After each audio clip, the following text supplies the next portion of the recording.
Good morning, सर्वांचं स्वागत. मी मधुरजग फाउंडेशनतर्फे सर्वांचं स्वागत करतो. जगदीश काबरे सर, अध्यक्ष कुमार नागे आणि मी मयूर कुलकर्णी. सर्वांचं इथे आल्याबद्दल धन्यवाद. कार्यक्रमाची सुरुवात करू. थोडक्यात रूपरेषा सांगतो. अतिशय छोटेखानी आणि पॉइंटेड आपला कार्यक्रम आहे. आपण काही पुस्तकांचं प्रकाशन करणार आहोत. राईट सोसायटी आणि जगदीश काबरे यांची पुस्तकं आहेत. तुम्हाला त्याच्याबद्दल सांगेलच आपल्याला पुस्तकांबद्दल. हा जो पुरस्कार आहे मधुरजग विवेकवादी पुरस्कार, तर विवेकवादी पुरस्कार आपण देणार आहोत. त्याच्यानंतर आपण त्यांच्याकडून मनोगत ऐकू. चिन्मय सुबीर आपल्या पाहुणे, त्यांच्याकडून आपण त्यांचं मनोगत ऐकू आणि जगदीश काबरे पुरस्काराबद्दल, मधुरजग फाउंडेशनबद्दल आपल्याशी बोलतील. मधुरजग फाउंडेशनचं काम करताना मला वाटतं थोडी ओळख करून मला द्यायची गरज आहे. हे एक पुरोगामी विवेकवादी असं फाउंडेशन म्हणतं आहे. काळ असा आहे की मी जितक्याही आर्टिस्ट लोक असतील, पत्रकार असतील, वैचारिक असतील, स्टुडंट्स असतील, थोडी काहीतरी धाकधूक किंवा भीतीची भावना आजकाल मनामध्ये असते आणि पुरोगामी, प्रतिगामी या शब्दांतून द्वंद्व वगैरे सुरू असतात. तर एक छोटासा थॉट एक्सपेरिमेंट मी तयार केला, तो आपण करून बघू. कारण कसं आहे की आपल्या पाहुण्यांकडून ऐकायला आपण आज उत्सुक आहोत आणि मला वाटतं मी स्वतःही आहे. तर जसं व्यायामाला गेल्यानंतर सरळ आपण जड वजन सरळ उचलत नाही, आपण वॉर्मअप करतो. खरं इथे बसलेलं आहे, बरोबर. तसं वॉर्मअप आपण करू. म्हणून मी एक छोटासा थॉट एक्सपेरिमेंट करतो. आपल्याला एका जगाची कल्पना करायची आहे. आता डोळे बंद केले तर कदाचित हेल्प होईल. हात जोडायची अशी गरज नाहीये. आपण एका जगाची एक फक्त कल्पना करू. तुम्हाला इमॅजिनेशन आणि डोळे बंद करता येतील. एक असं जग जिथे प्रत्येक मूल आपली पूर्ण क्षमता विकसित करू शकते, त्याचं पोटेन्शियल फुलफिल करू शकते. जिथे कोणी उपाशी राहत नाही, जिथे प्रत्येकाला आरोग्य, शिक्षण आणि समान संधी मिळतात. जातपात सोडून सर्वांना समान आदर आणि संधी मिळते. वेगवेगळ्या प्रकारचे मानव एकमेकांशी आणि निसर्गाशी सुसंवादात राहतात. ज्या जगात न्याय आणि शांती आहे, असं हे जग आहे. हे तुम्ही इमॅजिन करा.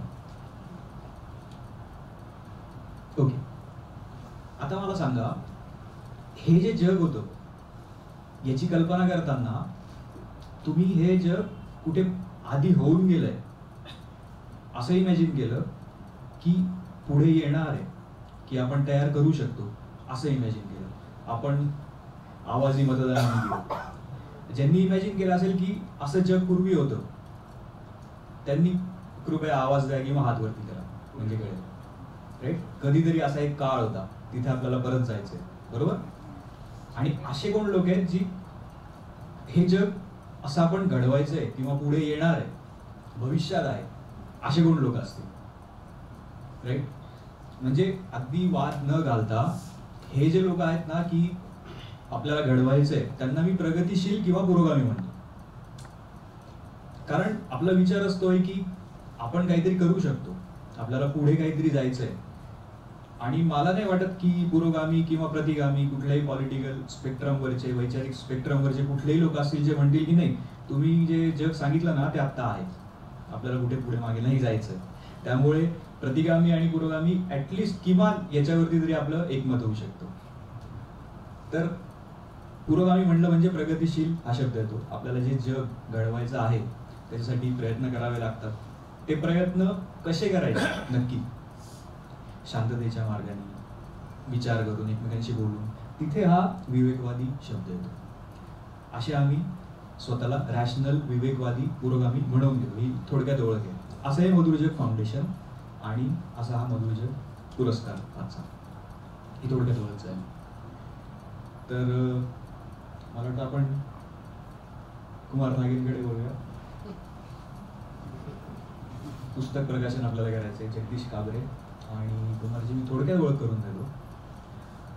लोक म्हणतात ना की वाळवंटामध्ये रेती विकणारा माणूस, तसा हा मला माहिती असणारा सगळ्यात चांगला सेल्समॅन.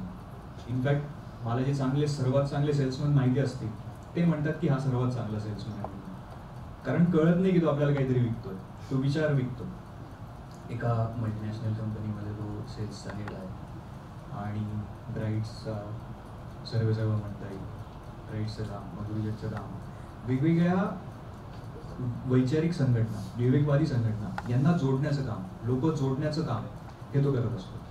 चांगला सेल्समन बोलणार आहे त्यामुळे शांत आहे का. हे जे माझ्याकडून जे थोडंसं काम झालं ना 10 वर्ष, ते असं काही ठरवून वगैरे असं काही झालं नाही. म्हणजे मुळातच ती जर का वाईट घटना घडली नसती, दाभोळकरांचा खून झालाच नसता ना, तर मी ह्या कार्यासाठी बाहेरच नसतो. मी आपलं माईंसोबत माई सांगेल तसं काम करत राहिलो असतो आयुष्यभर. म्हणजे कम्फर्टेबल. वर्षातून कधीतरी एखादं व्याख्यान द्या, एखादं काहीतरी दिवाळीची वर्गणी गोळा करा, असं पेरिफेरीवरचा जॉब केला असता. म्हणजे एक स्वतः काहीतरी भूमिका घ्यावी, अखंड राज्य, अखंड देश फिरावा, देशाबाहेरच्या राष्ट्र लोकांना भेटावं आणि त्यांना पोट तिडकीनं सांगावं की उठा, आता परिस्थिती हाताबाहेर गेलेली आहे आणि ह्या आजाराचा आपल्याला रूट कॉज शोधून काढायचं. आणि मग त्या भ्रमंतीमध्ये गेली 10 वर्ष फिरलो आणि फिरत असताना अनेक सहकारी भेटलो. त्यातला एक सहकारी म्हणजे काबरे सर. या आधीच्या पिढीने खूप दिलं, दाभोळकरांनी दिलं. मग सगळ्यांची नावं आज, काल 15 ऑगस्ट शंतनू, माझा मित्र शंतनू गेल्या वर्षी मी ह्याच वेळेला इथेच उभा राहून शंतनूबद्दल मी 4 शब्द बोलतो. अशा अनेक सहकारी सोडून गेले, सुनील देशमुख सर गेले आणि असं एकटेपणा असं झाला लाईफमध्ये. आता काय करायचं, मग असे नवीन दाभोळकर, नवीन शंतनू आपल्याला उभे करावे लागतील. हताश होऊन जमणार नाही. आणि मग त्याच्यातून हे हळूहळू संघटन उभं राहिलं. 10, 20, 100 करत आता भारतामध्ये डायरेक्ट इनडायरेक्ट असोसिएट असणारे जवळपास 10 ते 15,000 असोसिएट ब्राईट सोसायटी सोबत आहेत. आणि भारतातलं हे सगळ्यात मोठं राष्ट्रीय लोकांचं ऑर्गनायझेशन आहे. मी आजच्या कार्यक्रमाकडे वळतो. माझं नाव कुमार नागे, मी ब्राईट सोसायटीचा सेक्रेटरी आहे. सोमवार ते शुक्रवार पोटापाण्यासाठी काम करतो. शनिवारी पूर्ण दिवस सकाळी 6 ते 11 ब्राईटसाठी डेडिकेटेडली आणि फार जिद्दीने मी देतो गेली 10 वर्ष. रविवार फॅमिलीसाठी देतो आणि त्यातून महाराष्ट्रभर आपले असे छोटे का होईना पण एक चांगले असे ग्रुप तयार झालेले आहेत की जे स्पष्टपणे, निर्भीडपणे आणि उंबरठ्याच्या बाहेर भूमिका घेऊ शकतात. हे फार महत्त्वाचं आहे. तुम्ही स्पष्ट असणं पण महत्त्वाचं आणि ॲट द सेम टाइम तुम्हाला जाहीर पद्धतीने बोलता आलं पाहिजे की येस, हे जे कन्सेप्ट आहेत जातीचे, धर्माचे, अंधश्रद्धेचे, हे नॉनसेन्स आहेत, माणसासाठी उपयुक्त नाहीत, हे स्पष्टपणे तुम्हाला बोलता आलं पाहिजे. तर ही भूमिका घेणाऱ्या ह्या सगळ्या समूहांचं ब्राईट सोसायटी आणि त्याच्यातून आधीची पिढी, मगाशी म्हटलं की वालावलकर सर असतील, बेडेकर असतील, दाभोळकर असतील आणि काबरे. मग काबरे सरांशी गाठभेट झाली आणि मग त्यांनी सांगितले की मला असं वाटतंय की हे आपण विचार पुढे नेताना, मध्ये माधुरी मॅडमचं निधन झालं म्हणजे त्या निमित्तानं आपण हा मधुरजग पुरस्कार देतोय. मधुरजग म्हणजे माधुरी काबरे आणि जगदीश काबरे. आणि मग त्यांच्याकडे त्यांची जी काही पुंजी होती ती त्यांनी विश्वासाने ताब्यात दिली आणि सांगितलं की तुला जे योग्य वाटतं ते कर. मग आम्ही त्याचं एक फाउंडेशन बनवलं आणि त्या फाउंडेशनमधून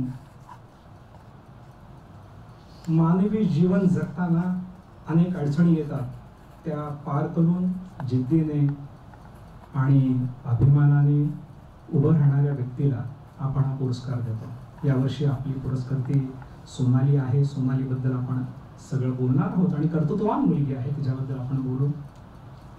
आता कार्यक्रमाचं उद्घाटन कसं करायचं, एक छोटंसं, आपण तर बाकीचं काही कर्मकांड करू शकत नाही, पण आपल्या याच्यामध्ये छान छान पाहुणे आलेत, खूप सारे आलेत. खरं विनोद पण येणार आहे, पण थोडा उशीर लागेल विनोदला यायला, साधनेचा. पण चिन्मयी आहे आपल्यासोबत. चिन्मयीचं तुम्हाला माहिती असेल की मराठी प्रेम पण आहे आणि ती विचाराने फार चांगली आहे, अत्यंत बॅलन्स माणसं आणि जे आपल्या पिढीमध्ये आहेत अशी लोक. आम्ही लहान असताना डॉक्टर लागू, निळभाऊ, अशी खूप माणसं म्हणजे त्यांच्या सानिध्यामध्ये त्यांच्या पायाशी बसून खूप सारं समजून घेण्याचा प्रयत्न केला. पु ल देशपांडे असतील, अनेक जण. अशा पुढच्या पिढीमध्ये कला क्षेत्रामध्ये स्पष्ट भूमिका घेणं हे फार मोठं करेज आहे. आपल्यासोबत चिन्मयी सुमित आहे आणि चांगलं आहे. एक नवऱ्याचं नाव लावलं, मस्त गोष्ट वाटते. जरा छान आडनाव विरहित वगैरे. आपल्यासोबत सुमित पण आहे. त्यामुळे मला असं वाटतं की सुमित चिन्मयी सोबत असताना भरपूर लोकांनी गर्दी केलेली असावी, म्हणून थोडा उशीर झाला असावा असं. तर ओके, आपल्या कार्यक्रमामध्ये चिन्मयी आहे, सुमित आहे, आपली पुरस्कर्ती आणि आजचे सत्कारमूर्ती सोनाली आहे, काबरे सर आहे, वंदनाताई आल्या, शामसुद्दीन सर आलेले आहेत आणि म्हणजे सरांचं तर आणखी म्हणजे त्यांच्यावरती मला तासभर बोलावं लागेल की खरोखर मुस्लिम समाजामध्ये प्रबोधनाची जी परंपरा दरबारीनंतर जी काही खंडित झाली आणि त्या परंपरेला तितक्या बॅलन्स आणि तितक्या नॉलेज बेस्ट असणारी जी काही परंपरा चालवणारे संशोधन सर तिथे आलेले आहेत. आपण सगळ्यांचं स्वागत केलं आणि बरेच मंडळ आहेत. सगळे तुम्ही ब्राईटच्या आहात, सगळे वेगवेगळे पदाधिकारी आहात. उत्तमराव आलेले आहेत, ते आपलं पत्रक चालवतात, अंधश्रद्धा निर्मूलनाचं वगैरे, असे अनेक सहकारी आहेत. मी आपल्यापैकी एक नैमित्त म्हणून काही जणांना पुढे बोलवतो, विनंती करतो आणि आपण पहिल्यांदा पुस्तक प्रकाशन करून ह्या कार्यक्रमाचा हे करतो.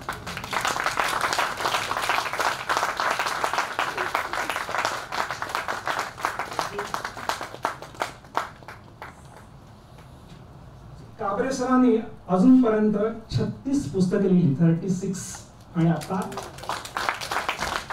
4 पुस्तके येत आहेत.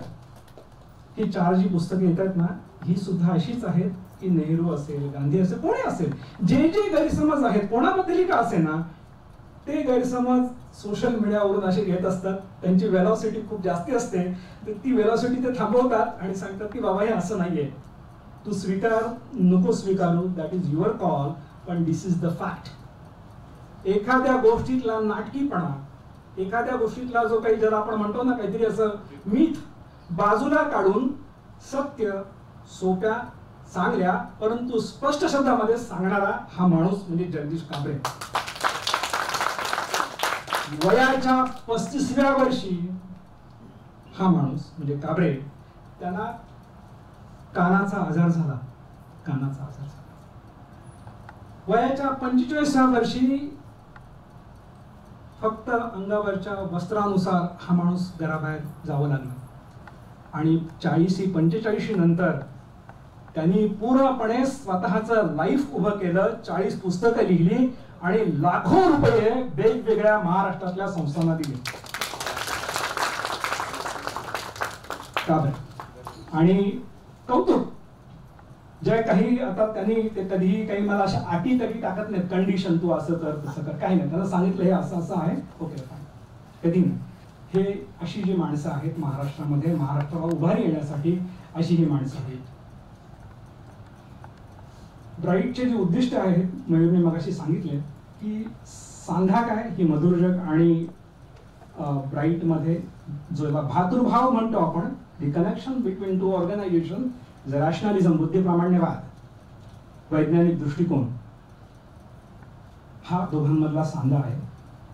लाईफ गुंतागुंतीचं असतं, स्ट्रेट फॉरवर्ड काही नसतं. तुम्हाला 2 किलोमीटर जरी जायचं असेल तरी खड्डे आहेत, सिग्नल आहे, तुमच्या गाडीचं इंजिन आहे, लॉट ऑफ थिंग, बऱ्याच गोष्टी असतात आणि ह्या सगळ्या गोष्टी तुमच्या यशाला अपयशाला कारणीभूत असतात. काही छोटी छोटी उदाहरणं देतो. एका व्यक्तीच्या आयुष्यात 35व्या वर्षी अपमानकारक काही प्रसंग आले.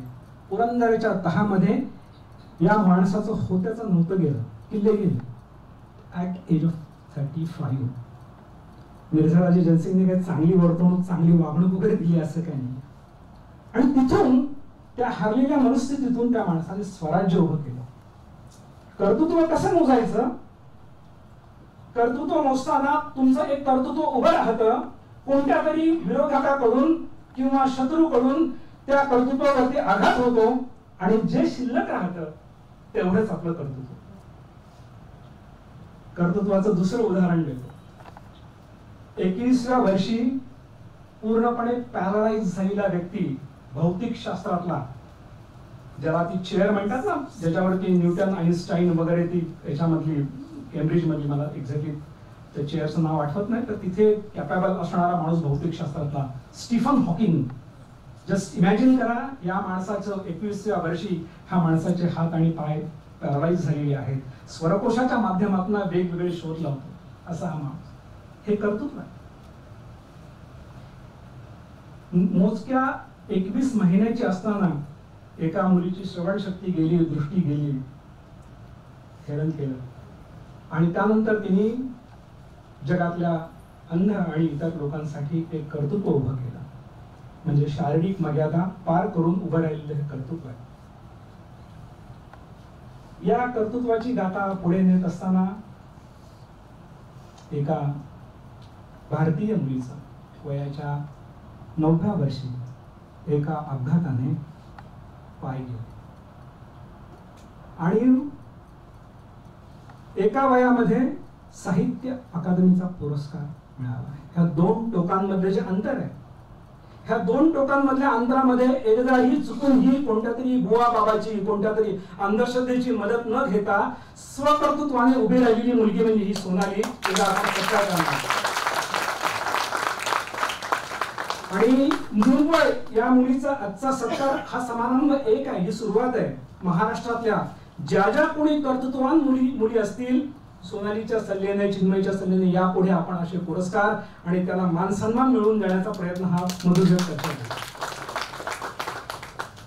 मला असं वाटतं की हा पुरस्कार आपण, मी चिन्मयी विनंती करतो की प्लीज सोनालीला पुरस्कार द्यावा. सगळ्यांनी उभं राहून आपण अभिवादन करू त्यासाठीचं, आणि मग सोनाली मनोभाव व्यक्त करेल. सो प्लीज ते मला पाहिजे म्हणजे या शुअर शुअर या प्लीज सगळ्यांनी प्लीज.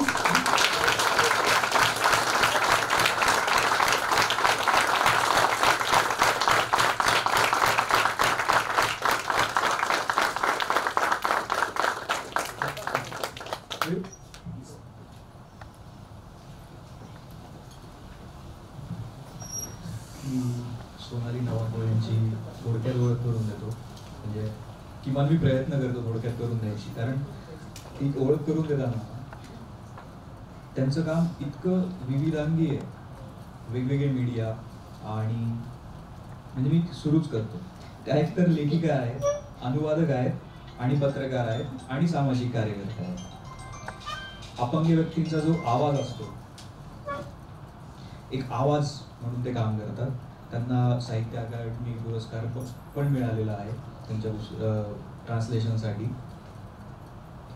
त्यांना जसं कुमारनी सांगितलं की 9व्या वर्षी पॅराप्लेजिया हा आजार झाला, आणि त्यांनी लेखिका, अनुवादक म्हणून त्यानंतर पूर्ण कारकीर्द घडवलेली आहे. 2008 पासून एक स्पर्शज्ञान म्हणून पहिलं मराठी नोंदणीकृत ब्रेल लिपीमधलं एक आहे पाक्षी, त्याच्या त्या सब एडिटर म्हणून काम करतात. त्यांनी ज्या सलमा यांचा मध्यरात्री नंतरचे तास, मिडनाईट हाऊस याचं आहे, याचं जे अनुवाद केलं होतं त्यासाठी त्यांना तो 2020 मध्ये साहित्य अकादमी पुरस्कार मिळाला. त्यांची स्वतःची 3 पुस्तकं आहेत. एक पुस्तक म्हणजे त्यांचे आलेले वेगवेगळे लेख, त्यांचा एक संग्रह आहे. हे सोडून म्हणजे लेखन आणि पत्रकारिता सोडून सामाजिक कार्यही त्यांचं आहे. अपंग व्यक्ती जे असतात त्यांच्या हक्कांसाठी आणि त्यांच्या सुविधांच्या गरजेसाठी. म्हणजे आपण इथेच उदाहरण बघितलं की इथे रॅम्प नाही आहे, आपल्याला उचलावं लागलं. अशा छोट्या छोट्या गोष्टींसाठी पण मोठा इम्पॅक्ट असणाऱ्या गोष्टींसाठी ते काम करतात. त्यांनी वेगवेगळ्या प्लॅटफॉर्म्सवरती याच्यासाठी आवाज उठवला. टेलिस प्लॅटफॉर्म असतील, आपण पॉडकास्ट वेगवेगळे बघत असू. तुम्ही जर यूट्यूबवर सर्च केलं तुम्हाला खूप चांगले त्यांचे पॉडकास्ट ऐकायला मिळतील. मी नक्की सजेस्ट करेल की तुम्ही नक्की ऐका. 2014 मध्ये अखिल भारतीय अपंग साहित्य संमेलनाचं अध्यक्षपद त्यांनी विषयलं. त्याच्यानंतर महाराष्ट्र फाउंडेशन अमेरिका यांच्याकडूनही त्यांना विशेष पुरस्कार मिळालेला आहे. तर मी त्यांना विनंती करतो की तुम्ही तुमचं नाव बोला.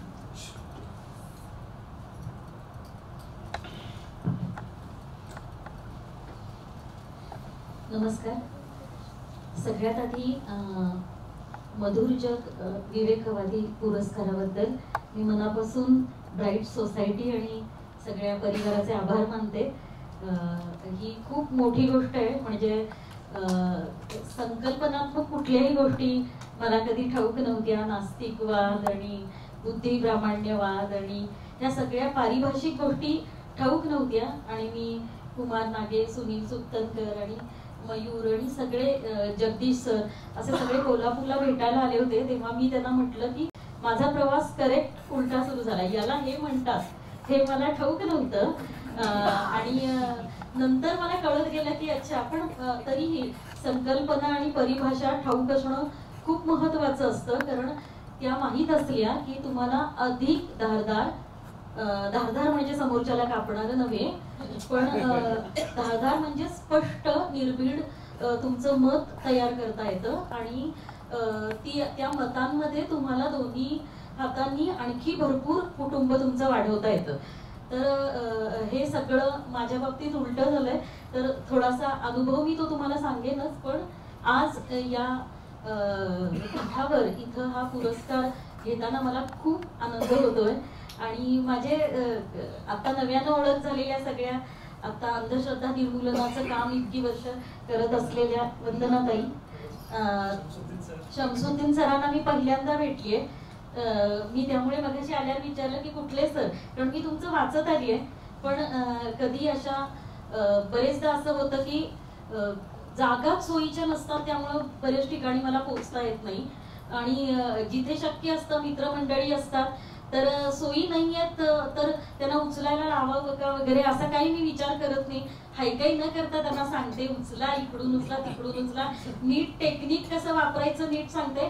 कारण या जगात अशा अपंग व्यक्तींसाठीच्या सोयी नसणं आणि सगळं जग उभं राहणाऱ्या माणसाच्या दृष्टीनंच घडणं हा काय माझा दोष नाहीये. तर त्याचं ओझं घेऊन आणि दुसरी गोष्ट अशी की त्याच्यात सुद्धा खूप लोक असतात. म्हणजे अंबाबाईच्या इथे आमच्या व्हीलचेअरची सोय त्यांनी ठेवली आत भाविकांना जाता यावं म्हणून. तर मी त्यांना म्हटलं की इथे तुम्ही एक छोटा रॅम्प केला ना की पटकन कुणालाही आपलंच जाता येईल. तर ते म्हणे नाही, तुमच्यासारख्या लोकांची तेवढी सेवा होते ना. म्हटलं तुमचं सेवा करण्याची भूक भागावी म्हणून आम्ही परावलंबी राहावं, हा म्हणजे एक मोठाच मजेशीर भाग आहे. पण आपल्या समाजात सगळीकडे हा भाग सरसकट चालू असतो. कारण की सेवा या गोष्टीचं उदात्तीकरण आणि लोकांना सतत पाप पुण्याच्या झुल्यावर झुलायला आवडतं आणि तो झुला सतत झुलता राहावा म्हणून मग हे सगळे अशा गैरसोयी असतात. कोल्हापूरमध्ये एकदा खूप अशा पुष्कळ अजूनही म्हणजे सगळ्या वर्तमानपत्रांमध्ये अशा बातम्या असतात की जिथे कुठच्या तरी वेगळ्याच गोष्टीला खूप मोठं केलं जातं आणि लोक वेगळ्याच दिशेनं टाळ्या वाजवत सुटतात. तर अशी बातमी होती की एक भाऊ वरच्या मजल्यावर राहणाऱ्या त्याच्या बहिणीला दर महिन्यातून एकदा उचलून खाली आणतो आणि मग तो व्हीलचेअरवरनं तिला सगळा महाद्वार रोड आणि बाकीचा सगळा परिसर फिरवतो. एक दिवस तो पूर्णपणे ट्रिप हे करतो तिच्यासाठी. आणि ती बेडरिडन असल्यामुळं तिला तिचं स्पंजिंग करणं आणि बाकी सगळ्या गोष्टी करणं हे सगळं तो अतिशय सेवाभावानं करतो आणि त्याचं आयुष्यच त्यानं त्या बहिणीसाठी दिलेलं आहे. म्हटलं पण ही एक बहिणीचं म्हणजे ती विचित्रच भोगते आहे.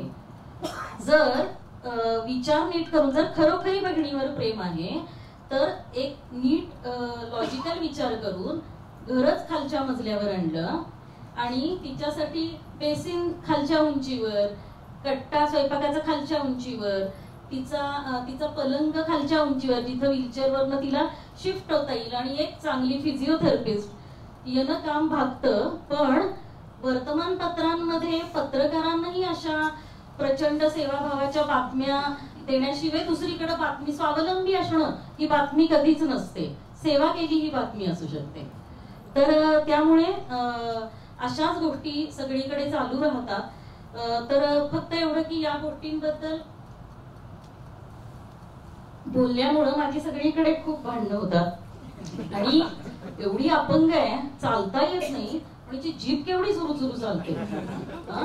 यांनी समाज इतका तिच्याकडे आस्थेनं बघतोय, एवढा उपकार करतोय, एवढं उचलतोय वगैरे, आणि ती सांगतेय की म्हणजे माझ्या ज्या NGOतनं मी बंडखोरी करून बाहेर पडले तिथे मी त्यांना सांगितलं की तुम्हाला व्हीलचेअर उचलणाऱ्याचं खूप कौतुक आहे, पण मी व्हीलचेअर उचलू दिली ही गोष्ट मी केलीच नसती तर तुम्ही उचलली कशी असती.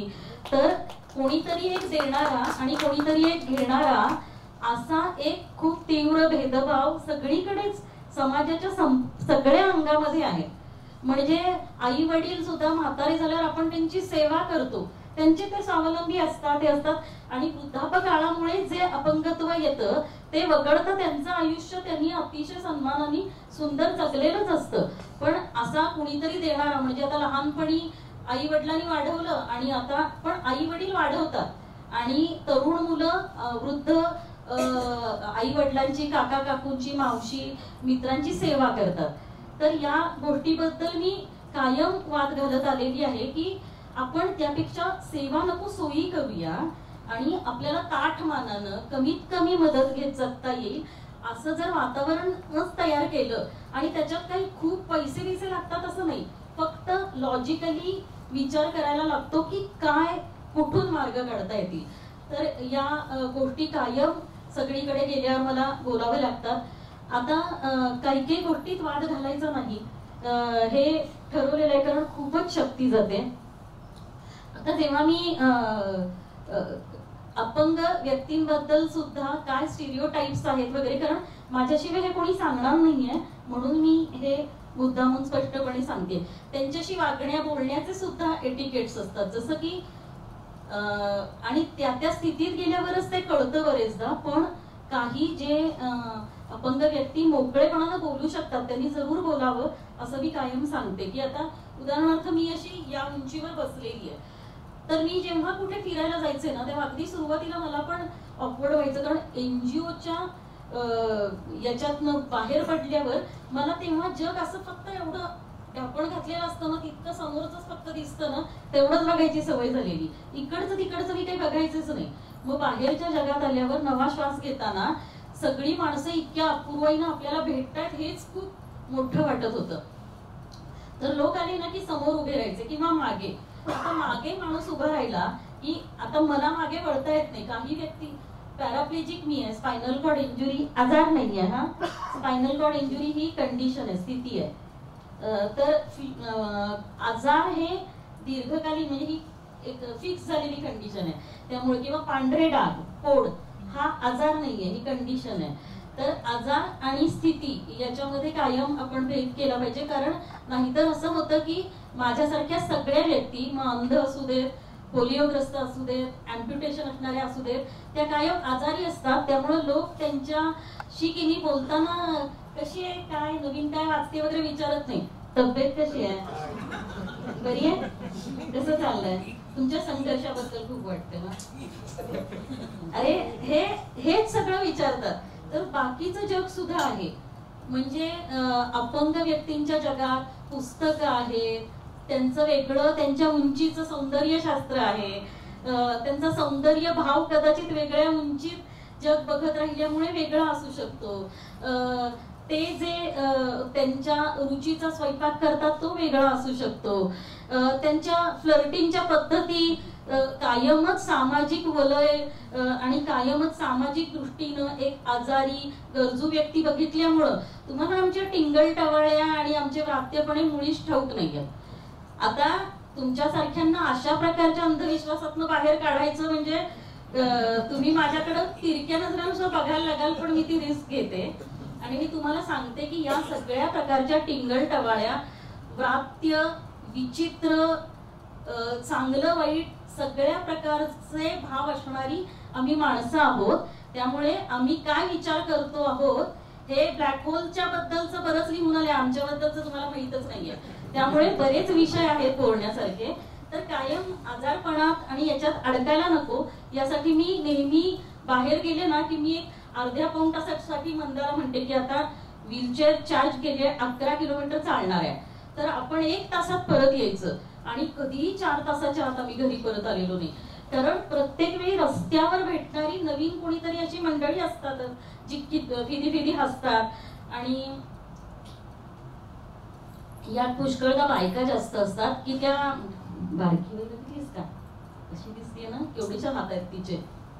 तेव्हा मी थांबून म्हणते ओके. मंदापूर्वी खूप घाबरायची की आता सोनाली ताई काय तर सुरू करणार, आता घरी जायला उशीर लागणार, समोरच्या भाजीवाल्याकडच्या सगळ्या ताज्या भाज्याच्या पेंड्या संपून जाणार आणि मी सगळ्यात शेवटी पोहोचणार. पण तिथं थांबून मी म्हणते की ओके, काय का हसलीस, कुठं हसलो, आम्ही तुमच्याकडे बघितलंच नाही. मी बघितलंय, तू आमच्याकडे बघून काहीतरी कुजबुजत होतीस.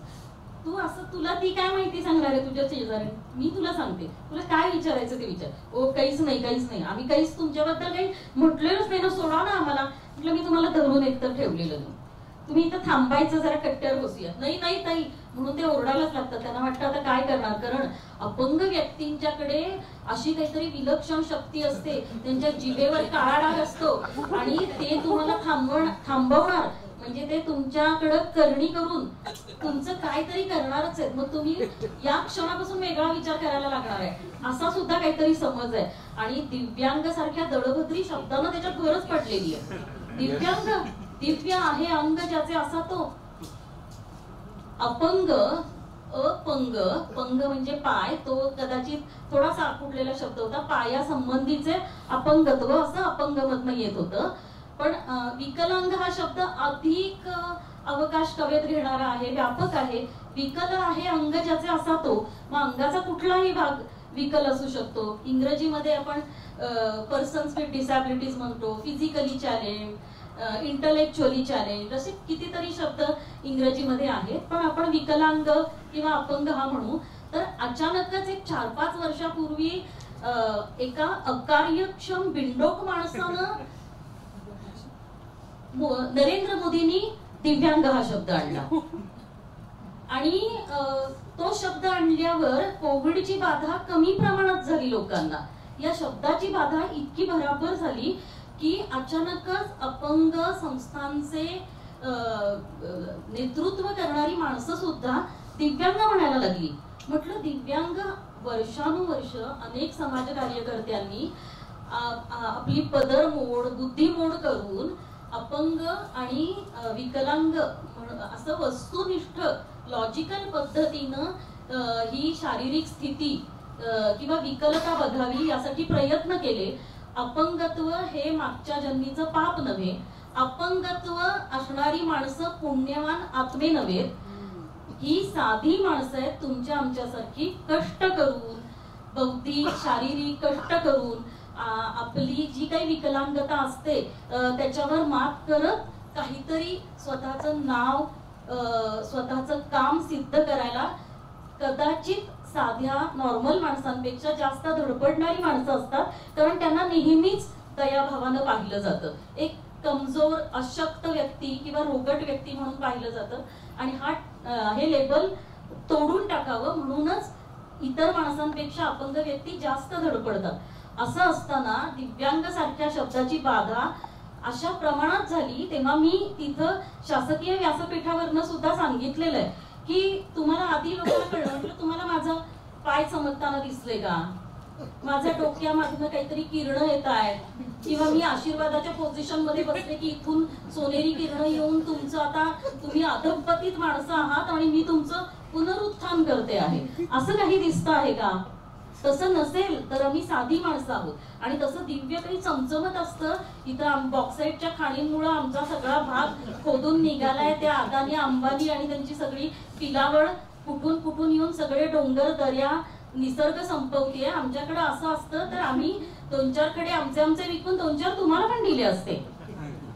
तर दिव्य काहीही नाही, दिव्य उपहासाला म्हणायचं तर या सरकारची बुद्धी आहे ज्यांनी सगळा गोंधळ करून ठेवलेला आहे. तर या बाबतीत मला सगळीकडे बोलावं लागतं, पण मी म्हणते त्याप्रमाणे अपंग व्यक्तींच्या संस्थांचं नेतृत्व करणारे लोकच बटीक झाल्यासारखे अचानक दिव्यांग म्हणू लागलेत आणि लॉजिकल वस्तुनिष्ठ विचार करणं आपण विसरत चाललो आहोत. म्हणून काही वेळा मला कधी कधी म्हणतात सुद्धा कोण तू जरा आवाजाची वरची पट्टी का लावतेस. म्हटलं मला आधीच सगळे बहिरे आहेत याची इतकी सवय झालेली आहे की माझी आपोआपच वरची पट्टी लागते. तर मी आता तुम्ही मला आठवण करून देता तर मी खालच्या पट्टीत बोलते. तर वयाच्या 9व्या वर्षी अपघात जेव्हा झाला ना तेव्हा माझा आई बाबा आणि हे सगळं असं कुटुंब खूप पूजा अर्चा धर्म आणि काय याच्या बाबतीत सगळं आमच्याकडं माझ्या धाकट्या बहिणीचं लग्न ठरवण्यासाठी त्या जाती धर्माच्या त्या पत्रिका असतात ना प्रत्येक, त्या सुद्धा यायच्या. तर मला इतका आनंद होतो. मी म्हटलं ब्लेसिंग इन डिस्गाइज. व्हीलचेअरचं काय आहे की एकतर मी काय करते कुणाला चटकन काही टोटलच लागत नाही, आणि दुसरी गोष्ट अशी की मला लग्न न करण्याची मुभा मिळाली. तर मला एरवी म्हणतात की तुमचं झालं नसेल ना, मग मी सांगते मी केलं नाहीये, झालं नाहीये असं नाही, माझा चॉईस आहे. कारण आपल्या मोठ्या मोठ्या अशा सांस्कृतिक साहित्यविषयक कार्यक्रमात सुद्धा तो एक ठरलेला प्रश्न नेहमी विचारतात प्रत्येक बाईला की तुमचं काम आणि तुमचा संसार याच्या दोरीवरची कसरत तुम्ही कशी केली.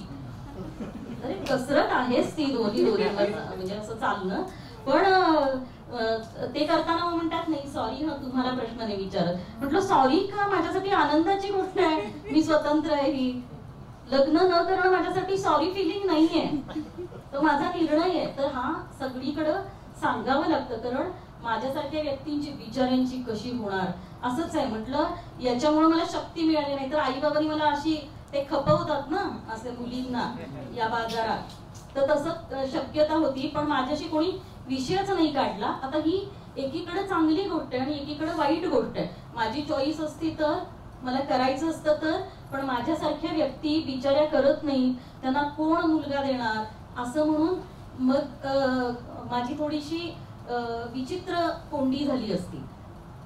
तर आता नेहमी असं व्हायचं. माझ्या एका लहानपणीच्या मैत्रिणीनं अनितानं मला पुष्कळ वर्षांनी सांगितलं, असं मला पूर्वी माहित नव्हतं, की आमच्या घरात मला अपघातानं मी एका जागी खिळलेली होते बत्ती शिराळासारख्या गावात, आणि आता मी व्हीलचेअरवरनं आले त्यावेळी आम्हाला हे सगळं माहित नव्हतं. त्यामुळे मी जमिनीवर सरकायचे हाताच्या आधारावर.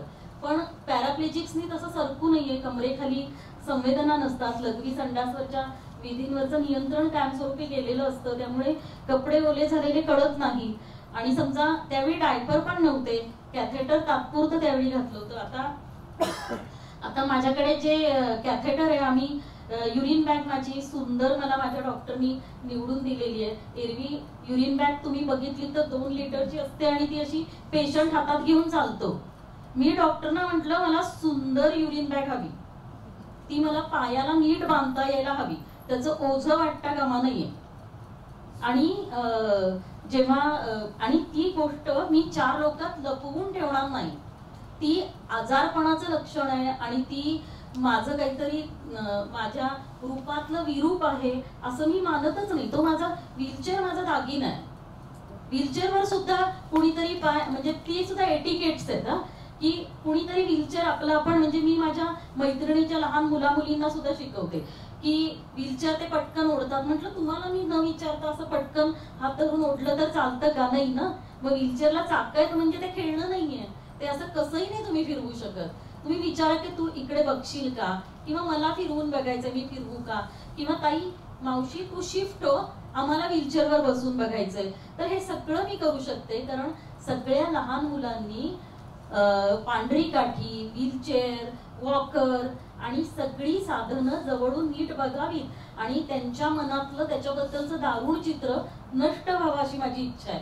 त्यामुळे मी अधिकाधिक ऍक्सेसिबल राहण्याचा प्रयत्न करते.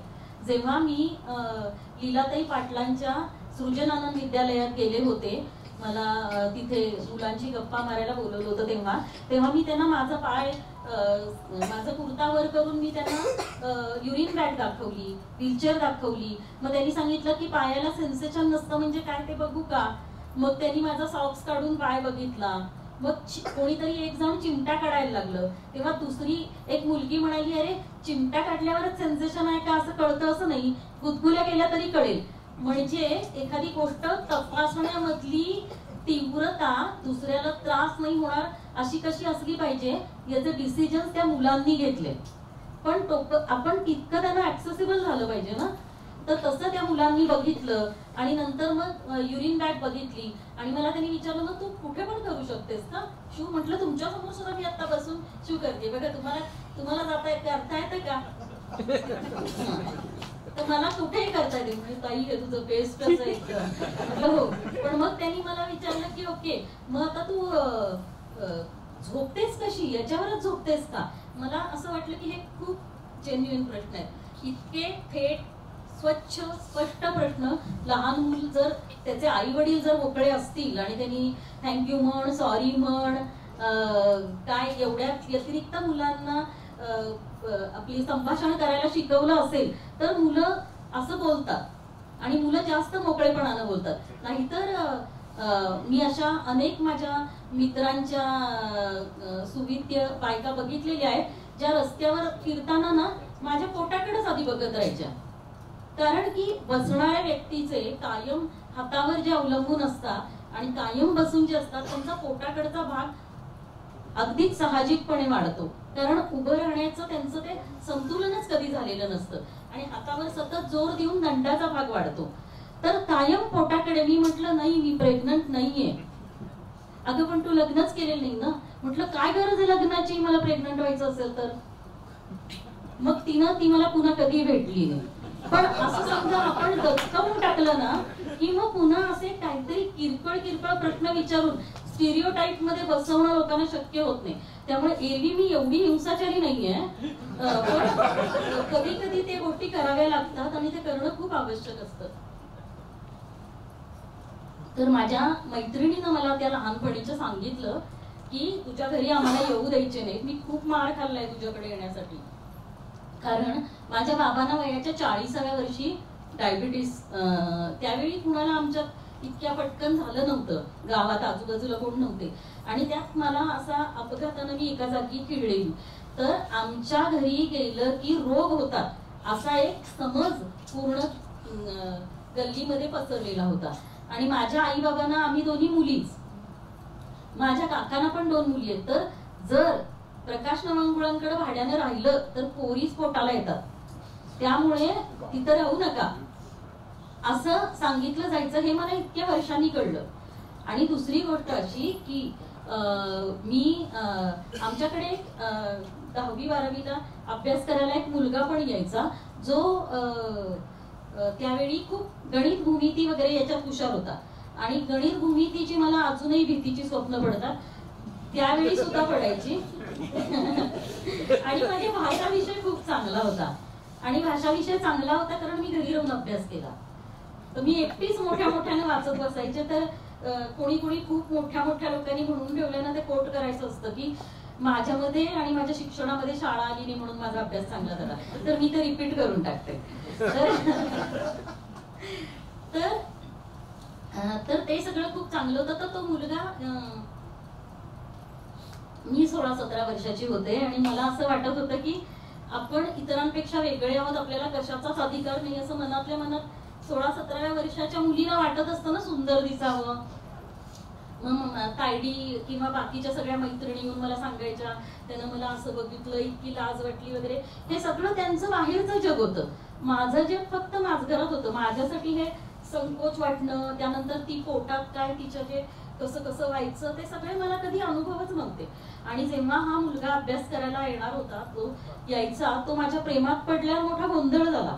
ते आम्ही सगळं लपूनची खूप गंमत यायची. आणि ते त्यावेळेचं ते अत्तरासारखं प्रेम ते उडूनच जाणार असतं कधीतरी वर्षा 1.5 वर्षात. पण त्यावेळी खूप छान वाटत होतं ते सगळं. आणि तो नंतर पुढे NDA ला वगैरे गेला तर आम्ही पत्र लिहायचो. आणि पत्र कोणाची विशेष करून कोण उघडून बघायचं नाही. पण आम्हाला काय माहिती तर त्यावेळी ना काय लिहितात आय लव्ह यूच 1 4 3 वगैरे ते असं पूर्वी. आणि असं बदाम काढायचं जे ते त्यावेळचे इमोटिकॉन्स होते आपण तयार केलेले मोबाईल पूर्व जगातले. तर तसे इमोटिकॉन घालून आम्ही पत्र लिहिली होती एकांना त्यावेळी. आणि आम्हाला हे लक्षातच आलं नाही की त्याचे बाबा पोस्टात होते. वाचली.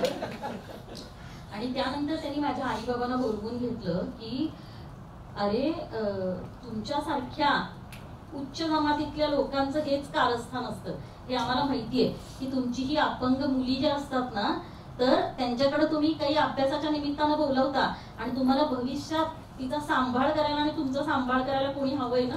तुम्हाला मुलगा नाही त्यामुळं आता इथं तुमची जातीतली तडजोड चालू शकते. आणि म्हणून तुम्ही त्याला खुटा मारून बसवायचा, म्हणून तुम्ही त्याला तुमचं हे मुलीच्या मार्फत तुम्ही चालू केलेलं दिसतंय. तर खबरदार त्या मुलीनं आणि तुम्ही आमच्या मुलाकडे डोळे वर करून पाहिलं तरी. आता हे सगळं खूप नवीन होतं आणि त्यानंतर गल्लोगल्ली काय जे काय पसरलं असेल मला माहित नाही. त्यानंतर 4-5 वर्षात ग्रॅज्युएशन कम्प्लीट करून मी कोल्हापुरातच आले, कारण ते असं इतकं गुदमरलेलं जग कधी एकदा सोडून येते असं मला झालं होतं. तर अपंग अजूनही खेडेगावात अपंग मुलगी जर पोटाला असेल तर तिच्या घरी जरा जपून आणि सांभाळून जायचं असतं असा समज आहे. कारण तिचे आई वडील भविष्यातला मदतनीस म्हणून त्या मुला मुलींना बघत असतात. ते चांगले मित्र आणि मैत्रिणी होऊच शकत नाही. भविष्यातले खोटा मारून बसवायची किंवा करणी करून आपल्याच घरात ठेवायची ती माणसं असतात. हे खेडेगावात अजूनही अनेकांचे अनुभव आहेत. मी त्या अनुभवातूनच मोठी होत बाहेर आलेली आहे. त्यामुळे लहानपणापासून त्या आई बाबांच्या कुठल्याही कर्मकांडात सुरुवातीला ते मला सगळीकडे असे घेऊन जायचे. पायाला कुठे मला त्यावेळी विरोधाची शक्ती नव्हती. पण जसं 8वी-9वी नंतर आपलं येतं की नाही विरोधाचं काहीतरी आतूनच येतं, वयाचा फिनॉमिना असतो तो. तर आईनं शुभंकरोती म्हणून म्हटलं की मी मुद्दाम म्हणायचे आणि मला अभय होतं, कारण माझा अपघात झाल्यामुळे मी त्यांच्या दृष्टीनं सुद्धा सगळे रिसोर्सेस गमावलेली व्यक्ती होते. त्यामुळे मला संपदाला पाठीत बुक्के बसायचे जर तिनं शुभंकरोती म्हटली नाही. मी या सगळ्यातनं वाचले, कारण मला असं ते तेव्हापासून वाटतं की ब्लेसिंग इन डिस्गाईज आहे माझं अपंगत्व हे. या सगळ्या फेऱ्यांमधनं जिथं नॉर्मल मुला मुलींना आत सरकात जावंच लागतं, माझी चटकन सुटका झाली. त्यामुळे अपंगत्व कायम मी मज्जा म्हणूनच बघितलं. आणि सोशल मीडिया नव्हता, त्यामुळे निगेटिव्हिटी, डिप्रेशन, कॉन्सेप्ट माहित नव्हत्या. कॉन्सेप्ट माहित नसल्यावर खूप नुकसान होतं, आपल्याला निराशाच येत नाही. तर त्यामुळे मला असं काही मला आठवत नाही कधीतरी मी आरडाओरडा केला असेल, रडत असेल किंवा कपडे खराब होतात तेव्हा आई बाबा ते कपडे धुवायचे वगैरे, त्याचं वाईट वाटायचं, पण त्याचं ओझं नव्हतं. आज आपल्याला इतकं सगळं माहीत झालंय ना, त्याचं निष्कारण ओझच करून घेतलंय आपण, त्याचा उपयोग करून घेण्याच्या ऐवजी.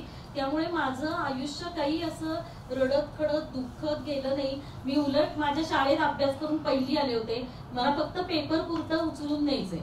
पण या सगळ्याला विरोध केल्यामुळं जेव्हा मी एनजीओत आले तेव्हा सगळ्यात महत्वाचं हेच आहे की लॉजिकलच जे दिसतं तेवढ्याच फ्रेम मधला विचार करणं. आणि मला खूप ऐकू यायचं. आता संस्थेत आल्यावर मला कळलं की हे विकता येतं अपंगत्व. अपंगत्वाची अप्रतिम विक्री करता येते संस्थेच्या चालकांना. आणि त्यामुळं पाहुणे येणार असतील तेव्हा त्यांना कसं भारावून टाकायचं. आणि त्यांना ते जेव्हा मला हे 2007 मध्ये संस्था सोडायचा निर्णय घेतल्यावर कळलं की समोरचा माणूस जेव्हा म्हणतो की तुम्हीच सगळं करता हो, तुम्ही एवढे सगळं तुमचं शरीर असून तुमच्या देवाची कृपा आहे तुमच्यावर आणि तुम्हीच सगळं जग चालवताय, आमच्यासारखी माणसं उगीच अशी जन्माला आली असं आम्हाला वाटतंय. तर दुसऱ्या माणसांना आपल्या सहवासात हीन वाटणं ही सगळ्यात मोठी हिंसा आहे. हे हळूहळू मला उमगायला लागलं होतं. आणि त्यावेळी हळूहळू मनात माझ्या विचार तयार होता की हे सगळं बदलायला पाहिजे. तुम्ही एक युट्यूबवर फिल्म आहे सर्कस, त्याचं शेवटचं नाव आहे, आता नावच आठवेना मला, नंतर आठवलं की मी मेसेज करते. तर त्याच्यात असंच होतं की एका म्युझियम मध्ये सर्व तऱ्हेची अपंग व्यक्ती ठेवलेली आहे की कोणाचे हात नाहीयेत, कोणाचे पाय नाहीयेत, कोणाच्या तोंडून लाळ गळतीये, कोणाचं पूर्ण शरीर असं आखडलेलं, म्हणजे मनुका जसं आखडतो ना तसं शरीर असं आक्रसून गेलेलं आहे. कदाचित सेरिब्रल पाल्सी आहे, कदाचित स्पास्टिसिटी आहे आणि काय काय आहे. तर जी व्यक्ती समोरच्या व्यक्तीला उन्मळून टाकेल आणि रडेल त्याला फीस जास्त मिळायची. हा उपहास होता या जगावर केलेला. तर ती फिल्म पाहिल्यावर मला वाटलं की हे खरंच असं सगळं संस्थेत चालत होतं की जास्तीत जास्त अपंग माणसं, मग ती समोर 2 हात नसणाऱ्या मुलीनं पायानं लिहित बसलं पाहिजे, ते दृश्य लोकांना दिसलं पाहिजे. आता सुनील दादा आणि शिल्पा सिनेमे करतात, तर तुम्हाला माहिती आहे हे सगळं. तुम्हाला दोघांनाही माहिती की फ्रेम कशी लावली जाते. जेव्हा साहित्य अकादमी नंतर खूप लोक असे अचानकच त्यांना मी कोणीतरी लिहिते असं लक्षात आलं, त्यामुळे ते येऊन फ्रेम लावायला लागले. तेव्हा खालचं चाप जे असतं ना ते दाखवून मग बॉडी तुम्ही कुठे वक्र झालेले असता त्याच्यावर कॅमेरा स्थिर करून मग चेहऱ्याकडे न्यायचा. म्हटलं तुम्ही हे असं का करताय भयंकर, मी ते डोंगर नाहीये हळूहळू चढत जायला, तुम्ही मला असं थेट या उंचीचं का दाखवत नाही. तर ते म्हणे नाही मॅडम यांना जास्त हिट्स मिळतात. म्हटलं नको मला हिट्स नकोय. ते म्हटले आमच्या चॅनलला हवेत. म्हटलं तरी सुद्धा नाही, तुम्हाला मला फ्रेम मध्ये घ्यायचं असेल तर तुम्हाला याच फ्रेम मध्ये आणि माझ्याकडनं फ्रेम मान्य करून घ्यावी लागणार तुम्हाला की ही मला चालणार आहे आणि मगच मी येणार फ्रेम मध्ये.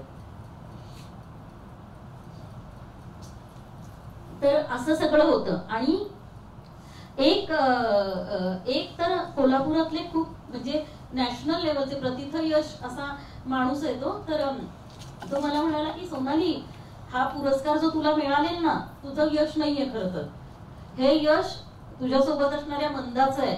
तुझ्या आजूबाजूला जे महत्वाची मोठी माणसं काम करतायत ना, ज्यांनी तुझं भलं बुरं पाहिलं, तुला खायला आणून दिलं, तुला वेळोवेळी पुस्तकं पुरवली, त्यांचं आहे. तर तू त्यांना फोन दे, मी त्यांचं अभिनंदन करतो. ते आहेत का शेजारी? मी म्हंटल हा पुरस्कार मला लेखनासाठी मिळालेला आहे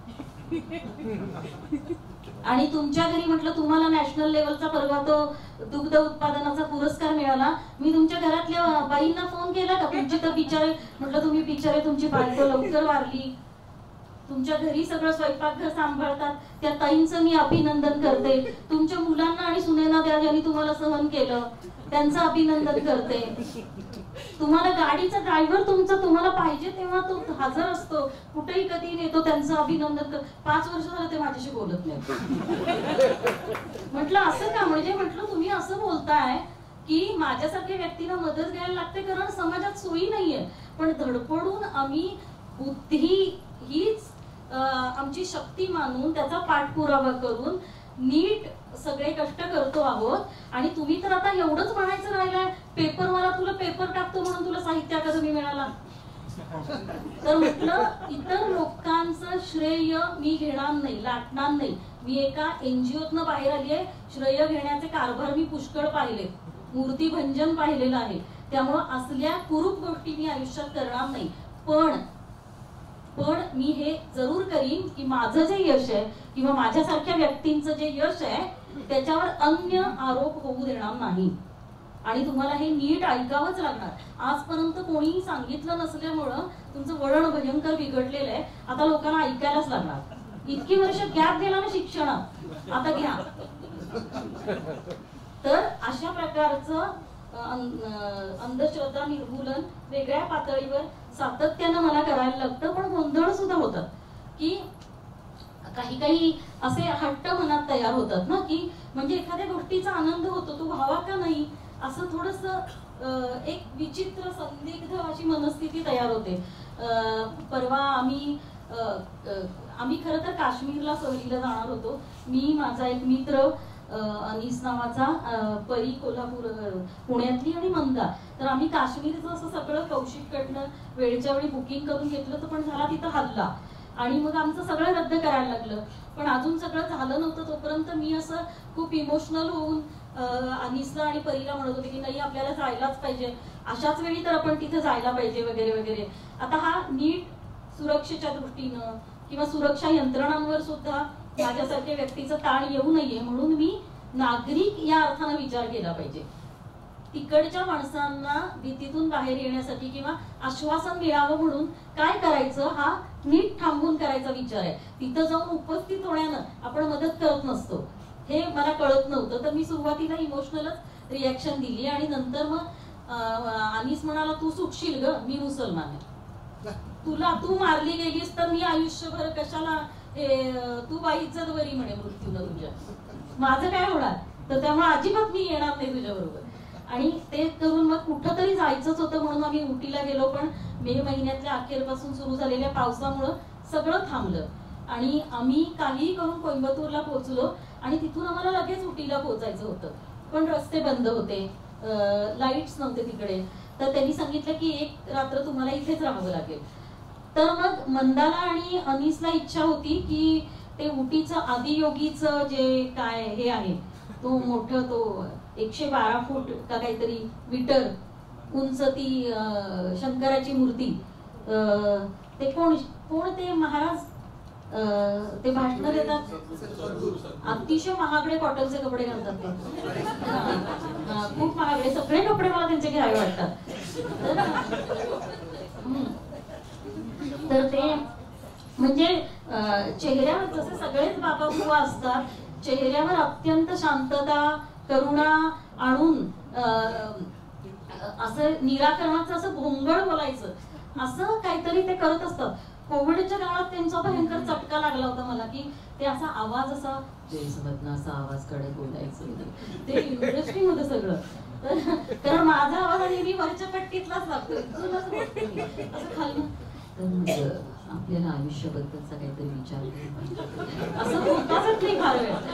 तर त्यावेळी खूप ती मोहिनी पडली होती. पण नंतर हे सगळे पुन्हा एक बंदा काफी हे वगैरे असे सिनेमे आले आणि बाकी आपण या कोर्ट केसेस बाबाबुवांच्या अब्यूजच्या आणि लहान मुलांना ते कसे अब्यूज करतात, लहान मुलंच नाही कुणीच त्यांच्या दृष्टीनं सगळेजण उपभोगाचं साहित्य असतात, त्यांच्या दृष्टीनं साहित्य वस्तू असतात. माणूस त्यांच्या लेखी कोण असतो, कोण जणे जिवंत तो असतो, यामुळे त्यांना जी यायची ती घाणेरडी मजा येत असेल इतकंच. तर असे सगळ्या येत होत्या केसेस बाहेर. तर याचंही मी त्या महाराजाचं ईशा फाउंडेशनच्या ऐकलेलं होतं की त्यांनी खूप जमिनी बळकावल्या, शासनाकडनं पुष्कळ पदरात पाडून घालून त्या माणसांना त्याचे योग्य पैसेही मिळालेले नाहीये. शिवाय त्या संपूर्ण भागात आता इतर कोणीही काहीही कमर्शियल काही उभं राहू शकणार नाहीये. तर या आणि तिथं पुन्हा एक भक्तीचा एक आणखी नवा उद्योग जो असतो की तिथले ते विशिष्ट कपडे घालूनच भक्ती करायची, माळा घालायच्या, तंद्रीत फिरायचं, असं सगळं तिथं खूप मोठा बाजार. आता छोटा बाजार आहे पण मोठा बाजार तिथं वसण्याची सगळी चिन्ह तयार झालेली आहे. तर मी असं म्हणत होते की तिकडं नाही जायचं. त्या एवढ्या मोठ्या मूर्ती ते गुजरातमध्ये सुद्धा ती तुझ्या फिल्म मध्ये आहे ना, ती एवढी मोठी मूर्ती, पाणी सगळं कोरडं झालं पात्र नदीचं. तर शिल्पाच्या फिल्म मध्ये आणि ती युट्यूबवर उपलब्ध पण आहे फिल्म काय नाव, लकीर के इस तरफ, ती तुम्ही बघा. तर अशा सगळ्या शिल्पा बल्लाळची फिल्म मिळते तुम्हाला युट्यूबवर बघायला. तर यामुळे या विरोधातच आपण आहोत. याच नाही, छोट्या जरी सगळीकडे ती हे केली तरी मोठ्या आता ज्या मूर्त्या तयार करतात किंवा पुतळे ते भविष्यात आंदोलनाला एकमेकांना वेठीत धरण्यासाठीच करतात की काय, असंच झालेलं आहे. गांधीजींचं काय अब्यूज केला, शिवाजी महाराजांचा केला. तर आणि आपल्याला हे सगळं आतून माहिती आहे. आता पुन्हा मालेगाव पासून सगळ्या केसचे निकाल लागलेले आहेत. दंगे कुणी केले आणि त्यामुळे सापडले नाही, ते मारेकरी का सापडत नाही हे आपल्याला माहिती आहे. कारण सत्ताधाऱ्यांच्याकडून पुरस्कृत असणाराच हा सगळा आतंकवाद आणि अब्यूज आहे, हे आपल्याला सगळ्यांना माहिती आहे. तर त्यामुळे ते सगळं बघू नये असं मला वाटत होतं.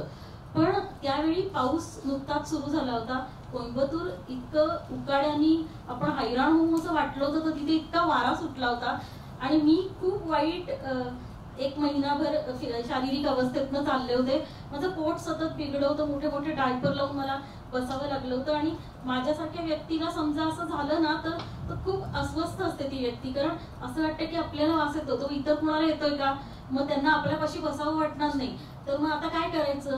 तर अशा सगळ्या खूप भीतीतून रोजचा दिवस ओलांडायला लागतो अनेकदा. तर तिथं पोहोचल्यावर त्या वाऱ्यानी आणि तिथलं सगळं वातावरण, सुपारी नारळीच्या बागा आणि मस्त आम्ही व्हीलचेअरसाठी पाहिजे म्हणून मोठी अशी आईस्पाईस इनोवा भाड्यानं घेतली होती आणि आमची मज्जा झाली होती, गाणी बिणी आणि हे. मग अनिशची आणि मंदाची इच्छा होती आणि त्यामुळे आम्ही तिकडे गेलो, कारण संध्याकाळी करता येण्यासारखं काही नव्हतं. तर तिथं पोहोचल्यावर तर असं ते इतक्या डोंगर रांगा आहेत ना, ते असं जे ढगांचे काळे असं मस्त विभोर होईल असं चित्र होतं सगळं, प्रत्यक्षात जिवंत पेंटिंग समोर असावं असं. आणि इतकी मजा येत होती की, आणि 2 वर्ष मी इतका कडक, तुम्हाला हात दिसतो का माझा, मी अशी हात कडक केलेले ते व्यायामानं, कदाचित मी तुम्हाला पुढं त्या आपल्या पॅरालिम्पिक मध्ये भाग घेताना सुद्धा दिसेल. शेवटून काही नवीन पहिली आलेली असेल. तर सारखं आपलं क्षेत्र बदलत ठेवायचं. तर तसं मी पूर्ण श्वास घेऊ शकत होते. नाहीतर माझ्यासारखे कायम बसणाऱ्या लोकांचं सगळं कॉम्प्रेस्ड असतं. मूत्रपिंड, फुफ्फुस, आपले सगळे अवयव अशा एकदम दाबलेल्या अवस्थेत असतात.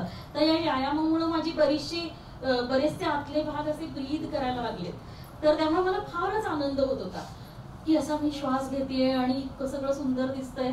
आणि तिथे पोहोचल्यावर काय झालं की ती मूर्ती एकतर शंकराची नेहमीपेक्षा वेगळी होती, सुंदर दिसत होती आणि मजा यायला लागली मला. आणि मला असं वाटत होतं की मला मजा काय येते. बौद्धिक दृष्ट्या मला या अशा मूर्त्या पटत नाहीयेत. हे जे सगळं पर्यावरणीय अब्यूज आहे तो मला पटत नाहीये. पण मला आनंद कशाचा होतोय. मागे ते डोंगर रांग, त्या मोठ्या 112 मीटर उंच पुतळ्याभोवतीचं पाऊस भरून आले, त्या सगळ्यांना मला अतिशय विलोभनीय वाटतंय. आणि त्यावेळी डॉक्टर रोहिणी तुकदेव मला म्हणाल्या की अशी गोष्ट नेहमीच होते. बुद्धिवादी आणि पुरोगामी आणि शहाणी माणसं बरेचदा एकारलेली आणि कोरडी होतात, कारण हे आपलं ठरलंय आणि ते नाही. या सीमारेषांवर चालत असताना आपण इतके घट्ट होतो की एखाद्या उत्कट अनुभवाभोवती आपण फिरतो तेव्हा तो अनुभव मोठा ठरतो आणि आपण थोडेसे माणूस येतो. आपले विचार, आपले बौद्धिक हट्ट हे थोडेसे मागे सरकतात.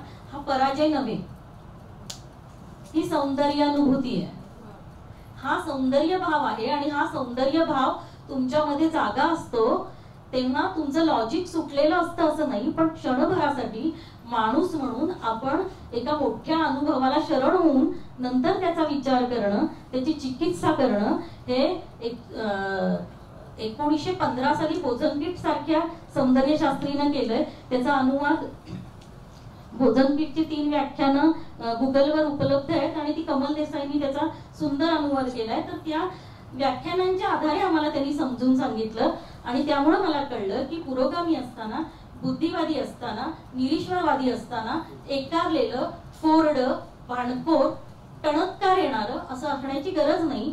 आपल्याला त्या समाजामध्ये मिसळायचंय. तो समाज आधीच आता उद्विग्न आहे, तो सतत तलवारी उपसून तयार असतो. त्यामुळंच छावासारख्या सिनेमामध्ये गदा घेतलेला संभाजी सुद्धा आपल्याला बघायला मिळतो. बिचारा संभाजी किती प्रकारची आयुध त्याला वापरायला लावलेली आहेत, भयंकर आहे. पण त्यामुळं अशा अस्त्र शस्त्र घेऊन सतत भांडण्यासाठीच उद्युक्त झालेल्या किंवा त्या सीमारेषेवरच उभा असणाऱ्या प्रचंड मोठ्या समाजासाठी आपल्याला थोडं अधिक संवादी असण्याची गरज आहे, हे माझ्या लक्षात आलेलं आहे. त्यामुळं बुद्धिवादी असण्याची अट न ओलांडता शहाणं आणि सुसंवादी असण्याचं व्रत घेऊन मला असं वाटतं की मी काम करायला आणखी तयार आहे. थँक्यू.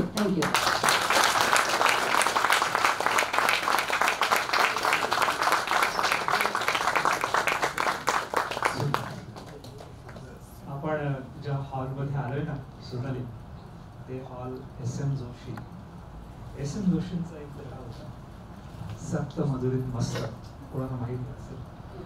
जे काही त्रास होतो आपल्याला, तो त्रास सुद्धा एका चांगल्या शब्दांमधून मांडणं आणि त्याच्यातून ह्युमर तयार करणं, सप्त मधुरीत मस्त. छळछावणीमध्ये असताना PG वुडहाऊस, तुम्हाला माहिती असेल, पुलंचा सगळ्यात आवडता लेखक. तर छळछावणीमध्ये सगळ्यांना माहिती आहे काय असायची ती अवस्था.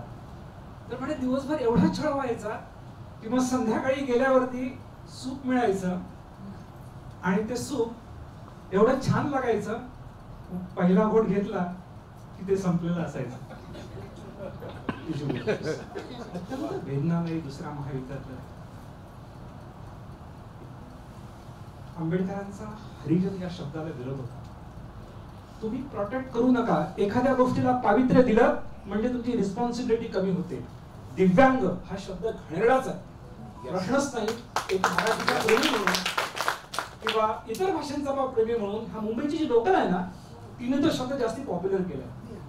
आणि जो पॉप्युलर शब्द आहे, ऑब्विसली त्यांचा पॉप्युलर नेता तो शब्द परत परत वापरतो. असं कोणतेही अंग दिव्य वगैरे असं काही नसतं. त्याच्यामध्ये मेडिकल सायन्सकडे क्लिअर डेफिनेशन आहे आणि त्याची उत्तरं आहेत, काही ठिकाणी उत्तरं नाहीयेत. पण असं दिव्य वगैरे असं काही अंग नसतं. Sonali, I am absolutely agree with you. Last जिथे असं ज्ञान कमी पडतं ना तिथे लोक असं म्हणतात अरे जिथे विज्ञान कमी होते तिथे काहीतरी हे चालू होतं काय अध्यात्म असं काय नाही. जिथे ज्ञान संपतं ना तिथे गोंधळ चालू होतो. नॉलेज एकदा संपलं ना की गोंधळ चालू होतं आणि मग त्या गोंधळातून अनेक गोष्टी तयार होतात. मग त्यातलं एक गोंधळ म्हणजे घरामध्ये कुटुंबामध्ये एखादं मूल जन्माला आलं आणि थोडंसं काहीतरी त्याला हात पाय कुठेतरी त्याच्यामध्ये हे आहे काही डिफेक्ट वगैरे असू शकतो त्याची पूजा करा. काही जे कळलं नाही ते पूजा करा. आला कॉम्प्युटर पूजा करा. मला जे जे माझ्या बुद्धीला कळत नाही त्याची पूजा करा. आणि ह्या पूजेच्या पावित्र्यातून मुख्य सोयी नावाची जी गोष्ट असते जिथे माणसाला आत्मसन्मानाने जगता येईल त्या सोयी सुविधा नाहीत. मग त्या नाहीत म्हणून काय करायचं पवित्र मानायचं असा तो एक साधा व्यवहार आहे. सोनाली खूप छान तुझं भाषण. Mayur please. Thank you Sonali, thank you. आणि इम्प्रॉम्प्टू कॉमेंट्ससाठी तुम्हाला थँक्यू. मला हे फार आवडलं आणि मला वाटतं ही केस फॉर डायव्हर्सिटी पण आहे एक प्रकारची. आपल्याहून वेगळं जेंडर, आपल्याहून वेगळी सेक्शुअलिटी, आपल्याहून वेगळे जीवन अनुभव ज्यांचे असतील, आर्थिक स्तर, सामाजिक स्तर, वेगळी जात, वेगळा धर्म, डायव्हर्स वेगवेगळ्या लोकांशी बोलण्याबद्दल मला ही केस वाटते की आपल्याला माहिती असून पण म्हणजे मला वाटतं की मी बऱ्याच प्रमाणात जागरूक आहे. मला दिव्यांग शब्द नाही आवडत किंवा कोणाशी बोलावं, मॅनर्स किंवा वेगळ्या सेक्शुअलिटीबद्दल, LGBT बद्दल बरंचसं माहिती असं वाटतं. पण तरी आज मला एक नवीन कळालं म्हणजे आजार नाही तर कंडिशन ही डोक्यात मी एक मेंटल चेक केला. ओके आता लक्षात ठेवायचं. त्यामुळे थँक्यू. मलाही म्हणजे केस फॉर डायव्हर्सिटी वाटली. वेगवेगळ्या लोकांबद्दल बोलायला पाहिजे. आता आपण आपल्या प्रमुख पाहुण्या चिन्मयी सुमित यांच्याकडून ऐकू. मी थोडक्यात ओळख करून देतो. त्या एक अभिनेत्री आहेत. मराठी, हिंदी यांच्यामध्ये त्यांचं काम आय एम शुअर नक्कीच पाहिलेलं असेल. आणि बुरांबा या 2018 आलेल्या मूवीसाठी त्यांना फिल्मफेअरचा सपोर्टिंग ॲक्ट्रेस सहाय्यक अभिनेत्रीबद्दल पुरस्कार पण मिळालेला आहे. आणि रिसेंटली आत्ता जो हिंदी भाषा सक्तीचा जो विषय होता याच्यामध्ये अतिशय ठामपणे रोखठोक अशी त्यांनी भूमिका घेतलेली. आणि तरी भावनिक फक्त भूमिका न घेता जे म्हणजे पॉलिटिक्स जे असतं की भावना उद्दीपित करणं तसं न करता एक तर्कशुद्ध तरी ठाम भूमिका त्यांनी घेतलेली आहे. आणि हे त्यांची भूमिका ऐकून मला स्वतःबद्दल बोलताना काय म्हणतात त्याला कॉन्शियस व्हायला लागले की आपल्या भाषेमध्ये किती इंग्रजी शब्द आपण बोलतोय. मराठी मी चांगली बोलण्याचा प्रयत्न करतोय त्यामुळे चिन्मयी सॉरी तो प्रयत्न करतो ते महत्वाचं. त्यामुळे चिन्मयी प्लीज तुमच्या. कारण सोनालीची पातळी गाठायला मला खूप वेळ आहे ते मला माहिती आहे. पण मला आता इथे तिच्या बरोबरीने बसायचंय म्हणून मी उभं राहून नाही बोलणार. मी बसूनच बोलणार. कारण मला तेवढाही दुरावा नकोय. मी खूप दिवस वाट बघितलेली आहे. इस दिन का मैंने बहुत शिद्दत से इंतजार किया. माझं कुठल्याच भाषेशी वैर नाही रे. माझं मराठीवरती जरा एक कणभर प्रेम जास्त आहे. पण माझं बालपण सगळं औरंगाबादला गेलं असल्यामुळे इथे मी औरंगाबाद म्हटलं तर कुणाचं ऑब्जेक्शन आहे का? आणि जर असेल तर आय डोंट केअर.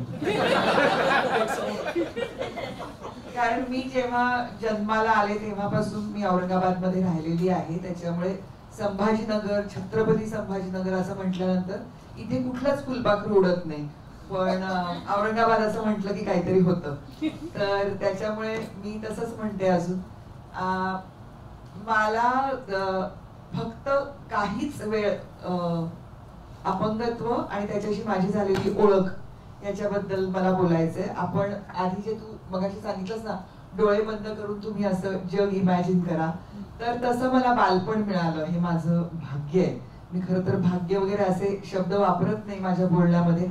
पण मला हल्ली खरंच वाटायला लागले की ते भाग्यच होतं. कारण इतके नॉर्मल आई वडील आपल्याला मिळणं की जे आपल्याला त्यांच्या दृष्टिकोनातून जग दाखवत नाहीत तर ते आपल्याला नुसतं जग दाखवतात आणि आपल्याला ठरवू देतात की तुला जग कसं बघायचंय. असे आई वडील मला मिळाले. आणि माझी आई औरंगाबाद मधल्या शासकीय अपंग बालगृहात मानसशास्त्रज्ञ म्हणून काम करायची. म्हणजे सोप्या मराठीत ऑनररी सायकोलॉजिस्ट. तर असं ती काम करत असल्यामुळे जसं यांनी आपल्या दिवसांचं आपल्या आठवड्याचं नियोजन सांगितलं तसं आई सोमवार ते शनिवार डॉक्टर बाबासाहेब आंबेडकर कॉलेजमध्ये हेड ऑफ द डिपार्टमेंट होती मानसशास्त्राची आणि ती त्या मुलांना तिथे शिकवायची. आणि रविवारी ती अपंग बालगृहामध्ये जायची, शासकीय अपंग बालगृहामध्ये, जिथे 6 वर्षापासून ते 16 वर्षापर्यंतची अपंग मुलं असायची.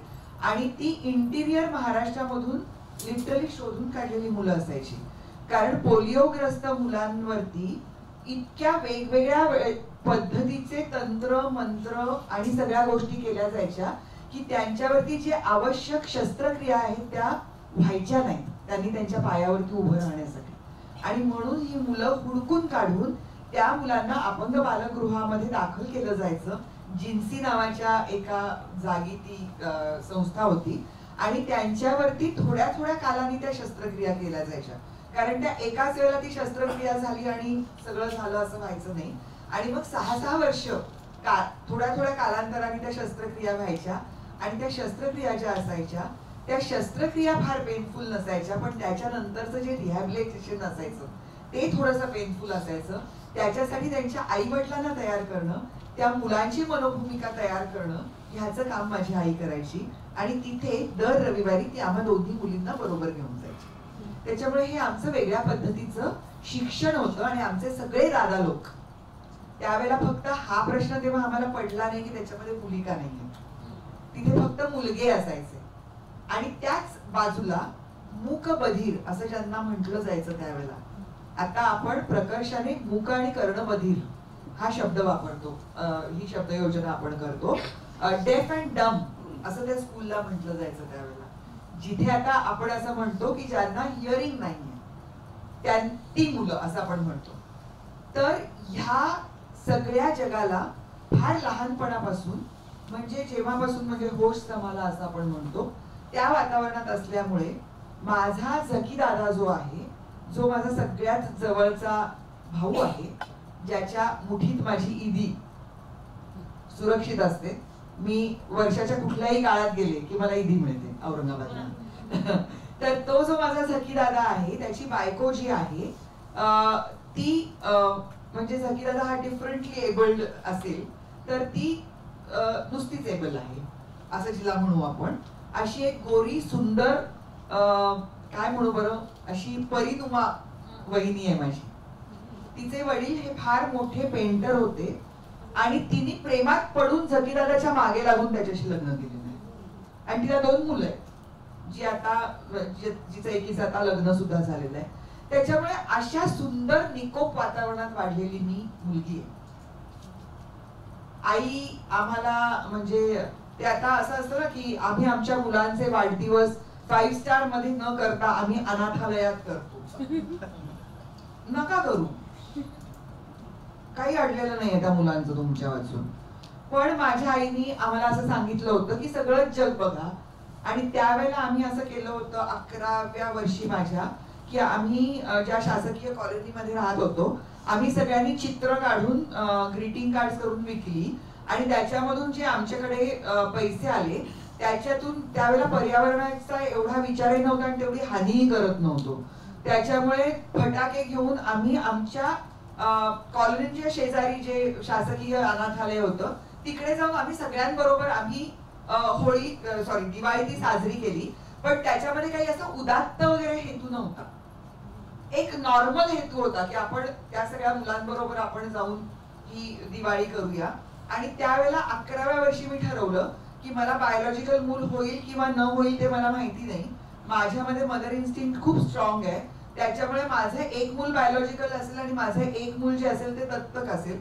आणि ते समजून घेणारी फॅमिली मला मिळाली. जेव्हा सुमीनशी लग्न करायचं ठरवलं त्यावेळेला त्याला मी ही अट सांगितली होती की माझी 2 मुलं असावीत असं मला वाटतं आणि 2 मुलं अशी असावीत असं मला वाटतं.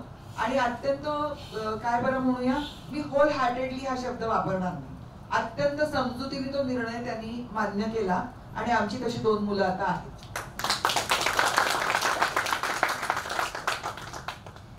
हे टाळ्या वाजवाव्यात माझ्यासाठी म्हणून मी सांगितलं नाही, पण मला असं वाटतंय की मेरे को दीप जलाना है और मला अजून असं पाहिजेत असे लोक. आणि त्याच्यानंतर आज माझ्या फॅमिलीमध्ये 9 मुलं अशी आहेत एक्सटेंडेड फॅमिलीमध्ये की ज्या लोकांनी असा निर्णय घेतला की आमचं एक मूल बायोलॉजिकल आणि एक मूल दत्तक असेल, किंवा माझ्या एका भाषेने असा निर्णय घेतला की मला 2 मुलं दत्तक हवी आणि तिची 2 मुलं दत्तक आहेत. तर असं हे वातावरण आहे. आणि मला असं वाटतं की खूप लोक ना इतका आवाज करतायत सध्या आणि इतका डॉल्बी वाजतोय ना सध्या की त्या गोंधळामध्ये एक शांत नितळ सूर ऐकावा असा वाटत असतो सारखा, आणि तो सोनालीचा आहे. की तिची पहाट पावलं तशी वाजतात आणि म्हणून तिच्याबद्दलचं प्रेम आहे. म्हणजे ती काय लिहिते ते लिहित असताना, ते वाचत असताना सोनाली व्हीलचेअर वरून लिहितीये का ह्याचा मला विचार नाही करायचा आहे, आणि तो विचार ती करायलाच देत नाही, म्हणजे करायला लावत नाही.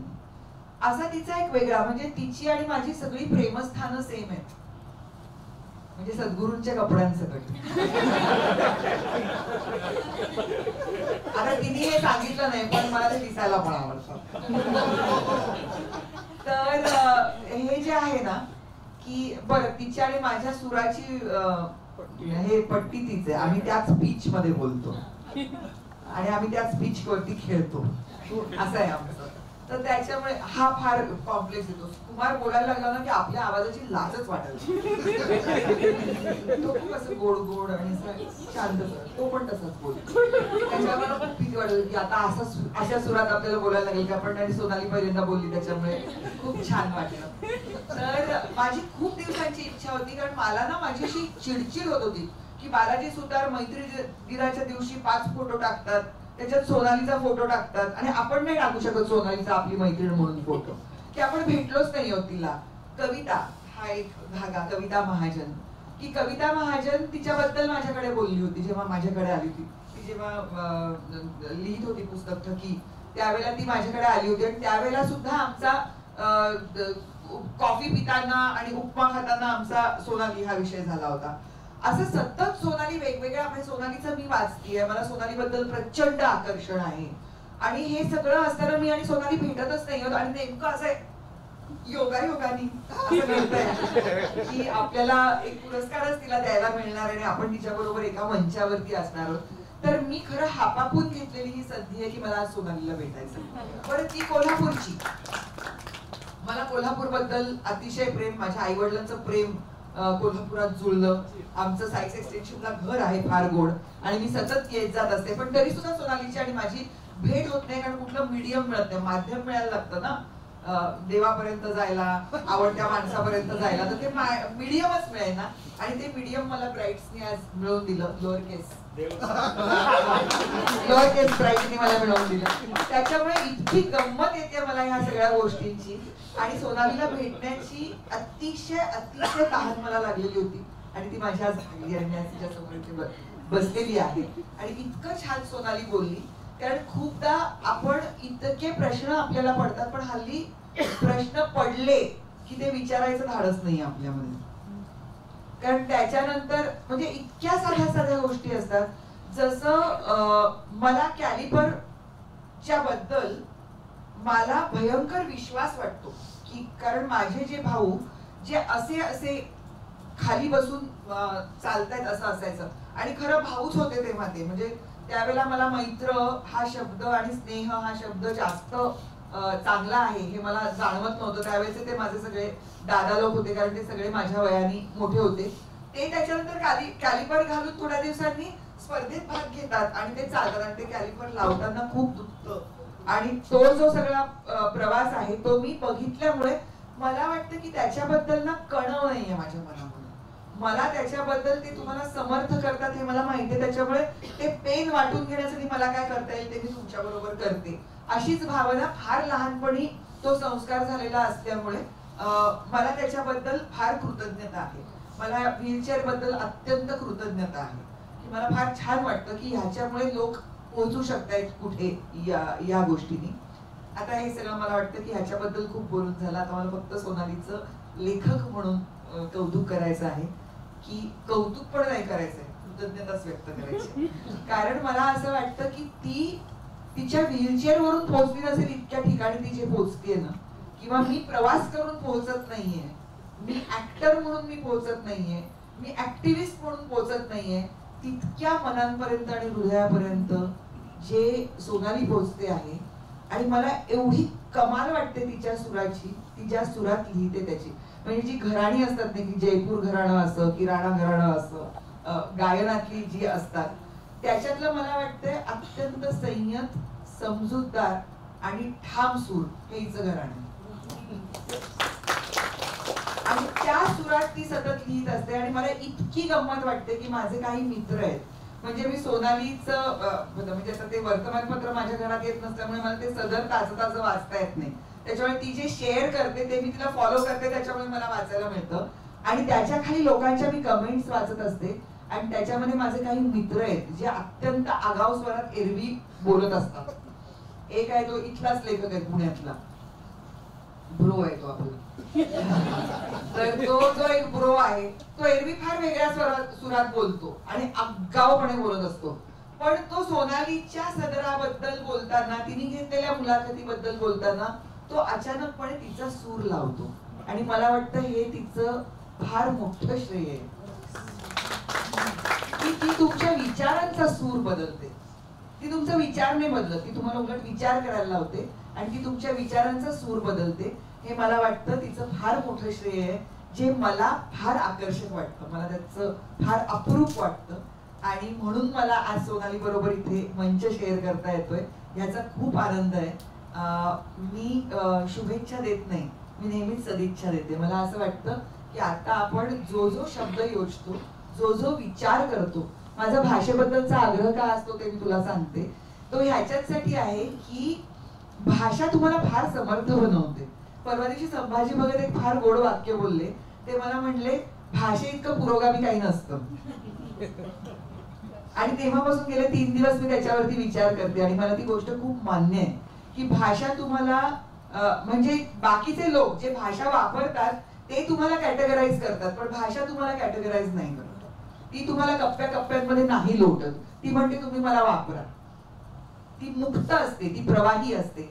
आणि भाषा ह्याच्याचसाठी की मातृभाषेतलं शिक्षण का, तर तुम्हाला तुमचा प्रत्येक विचार आणि तुमची प्रत्येक भावना हिच्या शेड्स तुम्हाला कळायला पाहिजेत.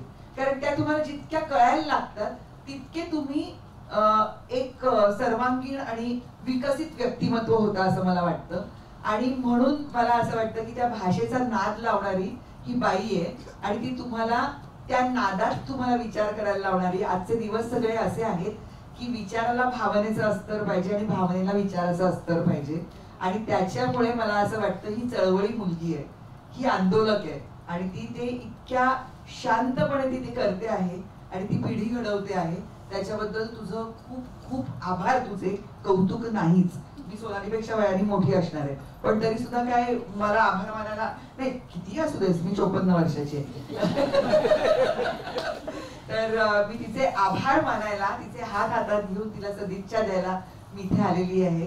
आणि मी असं तुला म्हणेन की तुझी व्हीलचेअर जिथे जिथे जातीये, कारण ती आधार आणि ॲस्टरसाठी जे काम करते, आधार ॲस्टर हे जे काम ती करते आहे, तू जिथे जिथे जाते आहेस तिथे तिथे तू असं सांगतेस की हे आता मी अपंग लोकांसाठी मी हे काय केलेलं सोयी इथे करतील अशा पद्धतीचं मी करते की मी जिथे जाईल तिथे या सोयी असल्या पाहिजेत आणि त्या सोयी तिथे उपलब्ध व्हाव्यात, याच्यासाठी तू काम करते आहेस. मला असं वाटतं की तुझा हा जो मार्ग आहे ना तो प्रशस्त होऊ दे आणि तो सर्व दूर तुला पोहोचता येऊ दे. तुझ्या योगाने खूप लोकांना तिथपर्यंत पोहोचता येऊ दे अशी मी सदिच्छा तुला व्यक्त करते. आणि तुझ्याच एका लेखातलं एक असं वाक्य होतं की तिचा माणूसपणावरचा विश्वास ठेवण्याची ही तऱ्हा मला अधिक माणूस बनवते. तर तसं तू लोकांना अधिक माणूस बनव आणि ती माणसं मला भेटू दे, ते माणूस मला होऊ दे अशी मी तुला सदिच्छा व्यक्त करते. ज्यायोगे मलाच ती सदिच्छा आहे असं मला वाटतं. आणि मी थांबते. पण मला आज सगळ्यांसमोर तुला असं सांगायचं की I love you so much.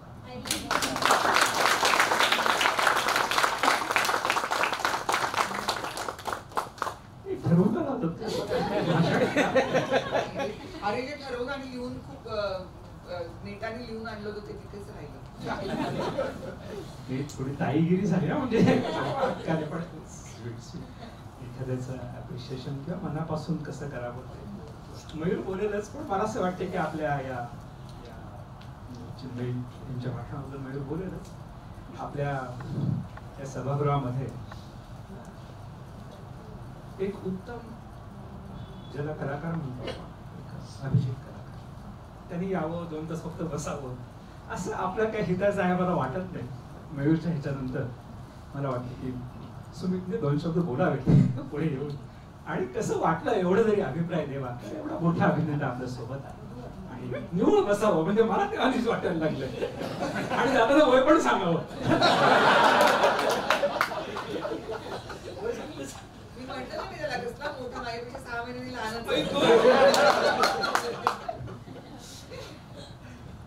Chinmayi thank you. अतिशय हृदय मला मनोगत वाटलं. आणि आता आपण जगदीश गाबरेंकडून ऐकूया. सुमित प्लीज. त्यांनी अभिप्राय द्यायचा तर त्यांचं भाषण व्हायला पाहिजे. सगळा कार्यक्रम संपल्यावर तो अभिप्राय द्यायचा.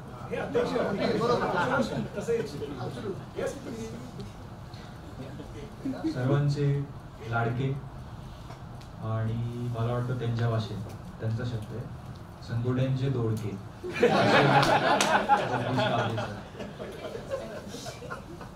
कुमारनी त्यांच्याबद्दल सांगितलंच आहे. त्यांनी लिहिलेली पुस्तकं, त्यांचा संघर्ष, त्यांचं मधुरजग फाउंडेशन सुरू करण्यामागची त्यांची भूमिका, आणि ही मला म्हणजे मी वैयक्तिक दृष्ट्या ॲक्च्युली सर्वात रोमॅन्टिक स्टोरी वाटते त्यांची. त्या जोडप्यानी सामाजिक दृष्टिकोन ठेवून जे काम केलं आणि मधुरजग जे स्थापन केलं, ही मला खूप एक रोमॅन्टिक कथा वाटते. तर आपण त्यांच्याकडूनच ऐकूया या पुरस्काराबद्दल आणि फाउंडेशनबद्दल. मी मध्ये बोलणार आहे कारण तुम्ही सारखंच आता म्हणताय की घरगुती कार्यक्रम आहे, घरगुती कार्यक्रम आहे. मला मधुरजग हे नावच मला खूप आवडलेलं आहे. आणि ते मी ना एका कुठल्या तरी मुलाखतीमध्ये सांगितलं होतं दुर्गाबाईंबद्दल की त्यांची मुलाखत घेतल्यानंतर तुम्हाला काय आवडतं, तुम्हाला काय आवडतं, तर त्या म्हणाल्या की मला जगण्याचंच मोठं सुख वाटतं बघ. तर मला वाटतं की सगळ्या गोष्टी आहेत. आता तर सगळ्या खूप असं आपल्याला वाटतं की खूप आवाज झाला आणि मी पण खूप तक्रार करते त्याच्याबद्दल. पण मला वाटतं जग मधुर होणं हे फार आवश्यक आहे. आणि पुरस्काराचं ते नाव असणं हे फार मला फार फार गोड वाटलं. सर तुम्ही एक चित्रपट निघू शकतो, खरोखर सांगतो. आणि आहे ठराविक आहेत त्याला बसू संध्याकाळी. ठीक आहे, आम्हाला विसरू नकोस. एकही संध्याकाळच्या मीटिंगला ब्राईटच्या कोर कमिटीला आमंत्रण बाय डिफॉल्ट. साथीनो, आज आपला एवढा देखणा आणि वैचारिक कार्यक्रम आपण सगळ्यांनी अनुभवला आणि आता आपण समारोहाकडे आलो आहोत.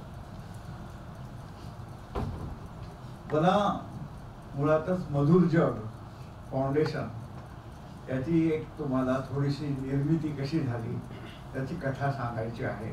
थोडीशी पर्सनल होईल, पण असाध्य रोगाशी झुंजताना सुद्धा विवेकी माणसाचं सजग मन आणि त्याला कसं सजग भान असतं हे याच्यातून तुमच्या लक्षात येईल. तर झालं असं की 2010 साली मी थोडा आर्थिक स्थिर सावध झालो. आम्ही दोघेही शिक्षक, मी गणित आणि विज्ञान शिकवतो आणि माधुरी ती तिला लोगोमध्ये चेहरा आहे, तर ती सगळ्या भाषा शिकवायची. गणित म्हणजे मराठी, हिंदी, इंग्रजी आणि संस्कृत. संस्कृतमध्ये ती शिवाजी युनिव्हर्सिटीमध्ये MA घेऊन फर्स्ट क्लास फर्स्ट आली आणि तिथं गोल्ड मेडल मिळालेलं आहे. तर अशा प्रकारे आम्ही घरी ग्रुप ट्युशन घ्यायचो, एका छताखाली सगळे विषय व्हायचे. आणि तसं करताना 2010 सालापर्यंत आम्ही व्यवस्थित फिरसावू लागलो. आणि त्यानंतर आम्ही दोघांनी असं ठरवलं की आपल्या मिळकतीतील वार्षिक मिळकतीतील 10% रक्कम बाजूला काढायची आणि ती जी गरीब होतकरू मुलं आहेत, ज्यांना पैशाच्या अभावी शिक्षणाला अडथळा निर्माण होतो आहे, त्यांच्यासाठी आपण ती वापरावी, असं आम्ही करत होतो. आणि असं होत असताना 2018 साली एप्रिलमध्ये तिचा स्वादुपिंडाचा कर्करोगाचं निदान झालं. मग तो 3ऱ्या पायरीवरचा होता. निदान झालं तेव्हाच, त्याच्या आधी काहीच लक्षण नव्हतं. मग विपल सर्जरी केली. तिला सतत वाचनाची आणि ज्ञानाची फार आवड होती, म्हणून तिने मग कर्करोगासंबंधी, स्वादुपिंडाच्या कर्करोगासंबंधी प्रचंड शास्त्रीय माहिती वाचली. विपल सर्जरी म्हणजे काय हे वाचलं. आणि त्यानंतर तिच्या असं लक्षात आलं की विपल सर्जरी केल्यानंतर जरी ती यशस्वी झाली, मुळात ती खूप कमी वेळा यशस्वी होते, पण जरी ती यशस्वी झाली तरी माणूस जास्तीत जास्त 7 वर्ष जगू शकतो, हा आजपर्यंत जग रेकॉर्ड आहे. आणि तो आहे ऍपलचा निर्माता स्टीव्ह जॉब, जो विपल सर्जरी नंतर फक्त 7 वर्ष जगला होता. त्याच्यापर्यंत कुणी जगलेलं नाहीये. तेव्हा हिने स्पष्ट सांगितलं की जगदीश, आता माझं आयुष्य हे फक्त 7 वर्षात आपण समजूया, पण मी 7 वर्ष पण जगेन की नाही जग काय. तेव्हा उपचाराला सुरुवात केली, किमोथेरपी सुरू झाल्या. हे करत असताना तुम्हाला गंमत सांगतो की सर्वसाधारण कर्करोग झालाय असं निदान झाल्यानंतर सर्वसाधारणपणे ती माणसाला खूप त्रास होतो. माझ्याच बाबतीत काय झालं, मी काय पाप केलं होतं, असं आपण बरंचसं सामान्य माणसं बोलताना बघतो. पण माधुरीला जेव्हा पहिल्यांदा सांगितलं तेव्हा फक्त ती रडली, पण नंतर ती कधीही रडली नाही. तिने त्याच्याशी झुंज द्यायला सुरुवात केली की काय होतं बघा. फक्त ती मला एवढंच म्हणायची की आपण डॉक्टरांना सांगूया की मला वेदना कमी होतील अशी औषधे द्या, म्हणजे मग मी आनंदाने मरायला तयार आहे. आम्ही अशा वेगवेगळ्या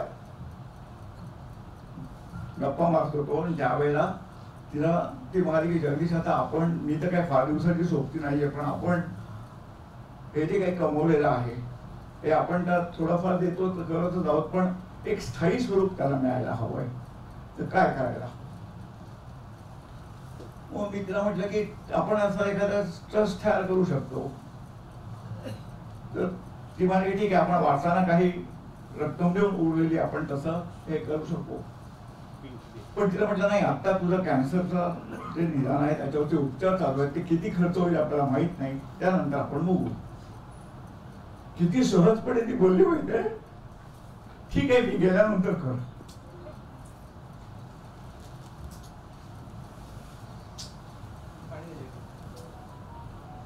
त्यानंतर बरोबर 16 ऑगस्ट 2022 ला ती गेली. आज 16 ऑगस्ट, 3रा स्मृतिदिन आहे. आता ती गेल्यानंतर 4-6 महिन्यांनी मी मग काय करावं, कसं काय स्वस्त आहे विचार करायला लागलो. आमच्या सांगलीच्या काही मित्रांशी मी बोललो.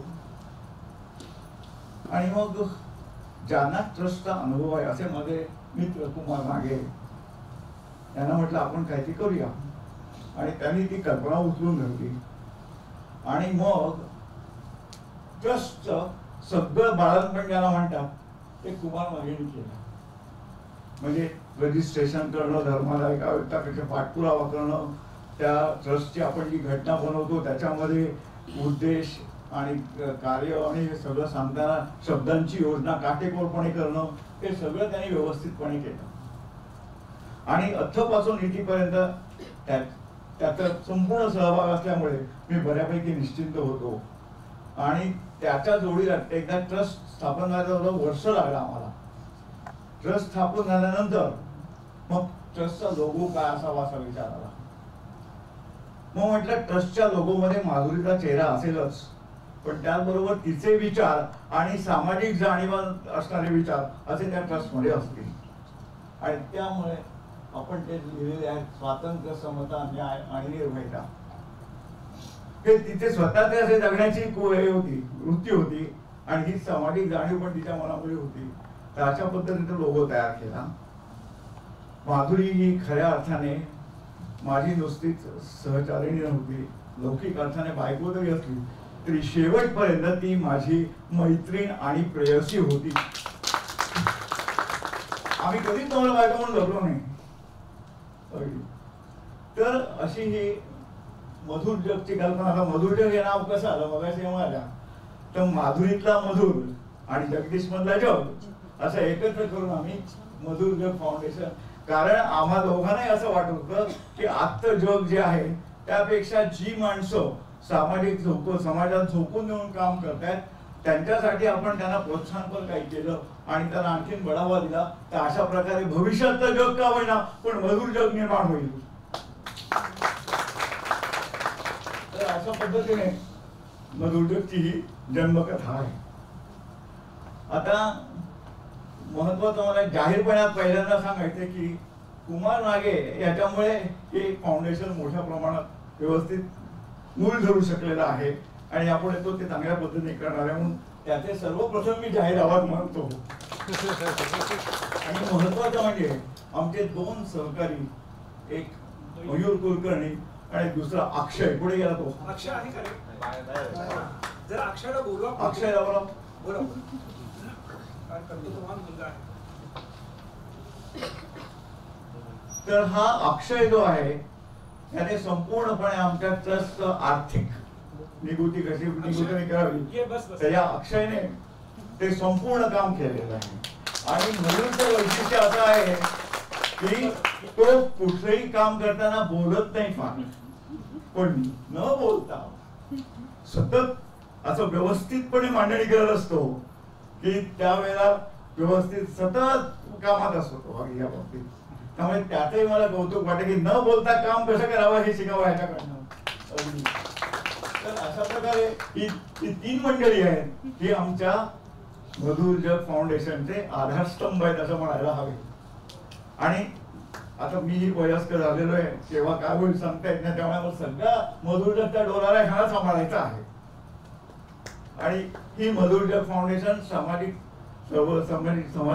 चळवळीमध्ये काम करा. आमचे उद्देश महत्वाचे ठळक उद्देश असे आहेत की जी माणसे समाजातल्या विपरीत परिस्थितीशी झगडून समाजात विवेकवादाचा बी रुजवायचा प्रयत्न करतायत त्या माणसांना मदत करणे, प्रोत्साहन देणे. जर समाजात काम करताना आजच्या काळात तुम्हाला माहिती आहे की तुम्ही जर एखादा स्पष्टपणे बोललात तर तुमच्या भावना लगेच टचकन दुखावतात आणि मग तुमच्यावर FIR केलं जातं, असं बरेच काही गोष्टी होतात. तर अशी जी सामाजिक चळवळीत काम करणारी माणसं आहेत त्यांना कायदेशीर आणि मानसिक बळ देणे आणि सल्ले देणे हे आमच्या ट्रस्टचे काम असणार आहे. आणि तिचं शैक्षणिक दृष्टिकोनातून मदत करणे अशी ही सगळी आमची ठळक उद्देश असे आम्ही होऊ शकू. बाकी मग बरेच आहेत. तर सांगायचा मुद्दा असा की सुरुवातीला मधुर जग फाउंडेशन निर्माण होण्याच्या आधी 3-4 वर्ष आम्ही मधुर जग पुरस्कार ब्राईट संस्थेच्या बरोबर द्यायचो. मग जेव्हा मधुर जग फाउंडेशन रजिस्टर झाला, हा पहिला सोहळा त्याचा आहे आणि पहिला पुरस्कार आपण सोनाली नवांगोळ यांना दिलेला आहे. सोनाली नवांगोळांचं आता आपण भाषण ऐकलं, अनुभव समृद्ध भाषण होतं आणि अशा पद्धतीने त्यांनी आपल्याला सगळ्यांना नेमकं अपंगत्व हे जरी शारीरिक असलं तरी मानसिक नसतं हे समजावून दिलं. तेव्हा त्यांनी आमच्या पुरस्काराचा स्वीकार केला म्हणून त्यांचा मी आभार मानतो. हे सगळं आपलं कुटुंब. आणि महत्वाचं म्हणजे चिन्मयी सुमितचं की त्यांनी कुमारने सांगितल्याबरोबर लगेच होकार दिला. त्या मुळात खंबीर अशा त्रिमुक्तीचं काम करणारे आहेत. नुसत्याच कलाकार नाहीत पण भूमिका घेऊन काम करणारे आहेत आणि त्यांनी ते मान्य केलं त्याबद्दल त्यांचेही मी आभार मानतो. आणि महत्वाचं म्हणजे माझ्या ह्या घरगुती कार्यक्रमाला तुम्ही सगळे आवर्जून हजर राहिला. ट्रॅफिक तुमचं प्रेम ट्रॅफिक मधून into bracket. तर तुमचं हे प्रेम माझं असंच राहू दे आणि मधुरच्या पुढे आणखीन अशीच वाढू दे, एवढं म्हणून मी थांबतो.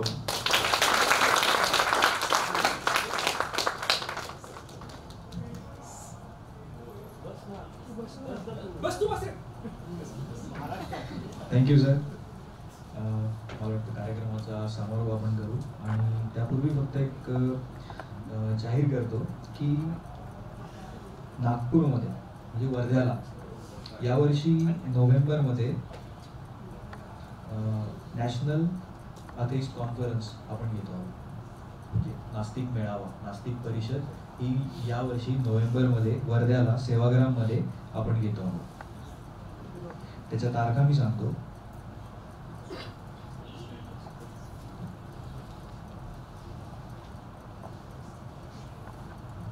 शुक्रवार 14 नोव्हेंबर 2025 सकाळी 10 वाजेपासून आपण येऊ शकता. कार्यक्रम 6 वाजता सुरू होईल. 14 नोव्हेंबर 15-16 असा आपला पूर्ण प्रोग्राम आहे. त्याचे डिटेल्स लवकरच आपण वेबसाईट, ब्राईट्सचे जे काही चॅनल असतील त्याच्यावरती सांगूच. आणि सोमवारी 17 नोव्हेंबरला सकाळी 10 वाजता आपण डिस्बर्स होऊ, कार्यक्रम संपेल. तर 14 ते 17 असं लक्षात ठेवा. आणि रजिस्ट्रेशनचे लिंक्स लवकरच जाहीर करू. तुम्ही जर ब्राईट्समध्ये नसाल, जो कोण ओळखीचा ब्राईट्स असेल त्याला कॉन्टॅक्ट करा, ते माहिती तुम्हाला देऊ शकतील त्या प्रोग्रामची. तर 14 ते 17 बहुधा तिथे आपले सहकारी आणि ब्राईटचे हितचिंतक जावेद अख्तर यांना परिषदेमध्ये आमंत्रित करणार आहोत. जब्बार सर बहुधा येतील, सुनील असेल, चिन्मयी असेल आणि भारतातल्या आपल्यासारख्या अनेक विवेकवादी संघटना आपल्या दिशेने जाणारा हा जो विवेकाचा प्रवाह आहे असे सर्व सहकारी त्या परिषदेत असतील. हा विचार जीवनातल्या कुठच्या प्रवाहात नेता येईल.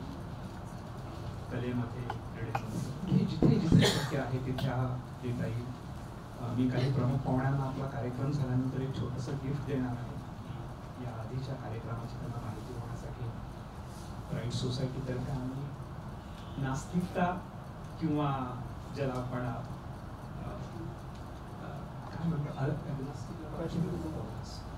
अज्ञेयवाद वगैरे अशा विषयांवरती चित्रकला स्पर्धा घेतल्या होत्या. तुम्ही पाहाल अत्यंत उत्कृष्ट पद्धतीने चित्रकलेमध्ये जगामध्ये ईश्वर नाही किंवा ईश्वर मे बी मला डाऊटफुल आहे अशा बद्दलच्या कल्पना अनेक कलाकारांनी मांडल्या. सो ते तुम्हाला कार्यक्रम सॉरी हे बघा, न बोलणाऱ्या माणसाला सूत्रसंचालन देण्याचं काम हे या सेल्समनचं आहे. त्यामुळे चूक बोल देणे. Sumit please. Yes Sumit please welcome.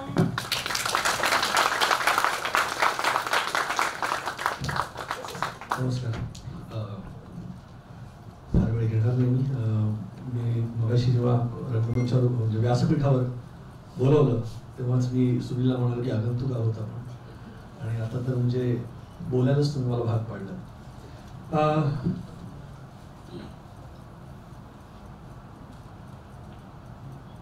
आता जगदीशजी जेव्हा बोलत होते तेव्हा मध्ये त्यांचा कंठ दाटून आला आणि त्यांनी पॉज घेतला. तर त्या पॉजने बरंच काही सांगितलं.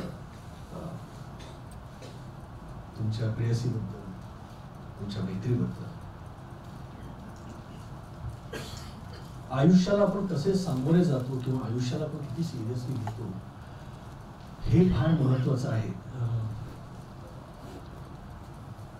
आयुष्याकडे कसं बघतो आपण हे मला प्रकर्षाने अलीकडे जाणवायला लागलेलं आहे. मला असं वाटतं की ते जास्त महत्वाचं आहे. आपल्या अचीवमेंट्स काय आहेत ह्या फार या दुय्यम आहेत ह्या गोष्टी. मी नट आहे, मला आता कुमार असं म्हणाले की फार मोठा नट आलाय, तर तसं नाही आहे. डॉक्टर लागूंच्या भाषेत सांगायचं तर लमाण आहे मी किंवा आम्ही सगळेच. तर त्यामुळे मी काही फार मोठं काम करत नाहीये. मोठं काम हे सगळे करतायत. आयुष्याला देणारी आयुष्याला एक दिशा देत आहेत, आयुष्याला एक काय म्हणू त्याला एक पर्स्पेक्टिव्ह देत आहेत. तर आम्ही ठीक आहे, आम्ही दिसतो 3 तासासाठी आम्ही येतो स्क्रीनवर, आम्ही मनोरंजन करतो, पण त्या 3 तासात नंतर आम्ही काय करतो हे फार महत्त्वाचं आहे. ते आयुष्य कसं जगतो, काय आदर्श तुम्ही ठेवता समाजासमोर नाही तर निदान आपल्या मुलांसमोर. जर गाडीतनं जाताना माझा मुलगा कोणी जर चुकीच रॉंग साईड देत असेल तर त्याच्यावर भाष्य करत असेल तर मला असं वाटतं की आमचे संस्कार पोचत आहेत. रात्री 2 वाजता का असेल आपण सिग्नल नाही तोडत तर मला असं वाटतं की आमचे संस्कार पोचत आहेत. जर चूक झाली तर लाच देत नाही तर मला असं वाटतं की आमचे संस्कार पोचत आहेत. चूक झाली तर ती ऍक्सेप्ट करणं, चांगल्या गोष्टी अप्रिशिएट करणं, लोकांना थँक्यू म्हणणं, या खूप बारीक सारीक गोष्टी आहेत. माझ्या मते ह्या गोष्टी जरी आपल्या मुलांनी आपल्याकडे शिकल्या तरी आम्हाला आई वडील म्हणून आम्हाला असं वाटेल की हो आम्ही आई वडील म्हणून सक्सेसफुल आहोत.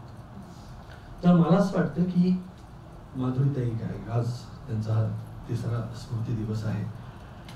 माधुरीताईंनी ज्या पद्धतीने आयुष्याकडे बघितलं किंवा हे जे स्वातंत्र्य, समता, न्याय आणि निर्भयता हे मंत्र आहेत. त्यांना माहित होतं की आता काही वर्षातच त्या नसणार आहेत, पण ज्या पद्धतीने त्यांनी आयुष्याकडे बघितलं आणि मरणाला कवटाळलं, किंवा आजची आपली जी प्रमुख पाहुणी उत्सव मूर्ती जी आहे सोनाली, खडतर आयुष्य आहे पण ज्या पद्धतीने सतत हसतमुख पद्धतीने ती सामोरी गेली आणि ज्या पद्धतीने तिने आता इकडे जे काही तिचे अनुभव मांडले हे सगळं बघितल्यानंतर वाटतं की दिस इज द राईट वे. असंच आयुष्य जगलं पाहिजे. पुढे काय होणार आहे आणि मग मी असा वागलो तर मग तसं होईल, तुम्ही आत्ता कसे वागता हे live in the present, future आणि भविष्य आणि भूत ह्याच्यामध्ये रमण्यात आणि वेळ वाया घालवण्यात अर्थ नाहीये. ह्याच्यातनं मला असं वाटतं की आज जो विचारांचा जो ब्राईटनेस इकडे मला मिळालेला आहे तो मला that's a takeaway for me. फार फार फार बरं वाटलं मला इकडे येऊन. मी मुंबईहून आज सकाळी निघालो आणि मला वाटलं नव्हतं की मी वेळेत पोहोचेन, कारण कालच चिन्मयला जवळजवळ 5.5 तास लागले होते इकडे पोहोचायला. पण मी वेळेत पोहोचलो आणि आम्ही इकडे आलो आणि मला इथे आल्यानंतर खरंच खूप खूप बरं वाटलं. आणि कधी कधी असं वाटतं ना, आपण पडताळून सुद्धा बघत असतो की आपण कसे वागतो आहोत, आपण बरोबर वागतोय का, आपण काही काही एक्सपेरिमेंट स्वतःच लिटमस टेस्ट करत असतो नाही का आपल्या आयुष्यात.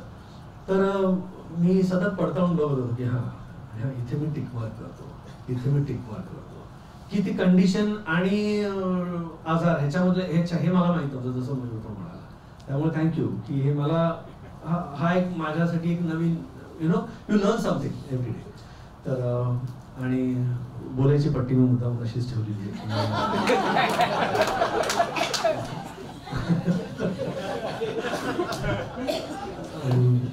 त्यामुळे खरंच खूप खूप छान वाटलं. खूप इन्फॉर्मल असा कार्यक्रम आहे, सगळे घरगुती, सगळे इथे आत्या मामा मावशी आणि भाऊ बहिण असं वाटतं मला. Thank you so much. मला इथे बोलवलं नाहीच, मीच आलो इकडे, मला वर बोलवलं. तू बोलवलंस ग, पण ते सामान्याने मोठी म्हणून धांगपटच्या हा सुनील कुटुंब सहदेवा असं म्हणतो नाही. आणि तर सुमित वरनं बऱ्याचदा होतं की अरे हे असं का आडनाव आहे, तर तसं नाहीये. ते साऊथ इंडियन्स मध्ये असा प्रकार असतो की जसं मी सुमित राघवन आहे तर राघवन हे माझ्या वडिलांचं नाव आहे. तर म्हणून तर अजूनही बँकेमध्ये कधी कधी चिन्मय सुमित राघवन किंवा दिया सुमित राघवन चिडचिड होते, अरे काय हे काय लिहिलं असं. तर हे फक्त सांगायचं की सुमित का आणि राघवन का नाही. बाकी थँक्यू व्हेरी मच इथे बोलवल्याबद्दल. इथे आलो मी, मला फार बरं वाटलं. जगदीशजी, कुमार, सोनाली, अक्षय, मयूर, वा, तुम्हा सगळ्यांचे आभार. तुम्हाला खूप यश मिळो, बळ मिळो आणि तुमची वाटचाल यशस्वी हो. हीच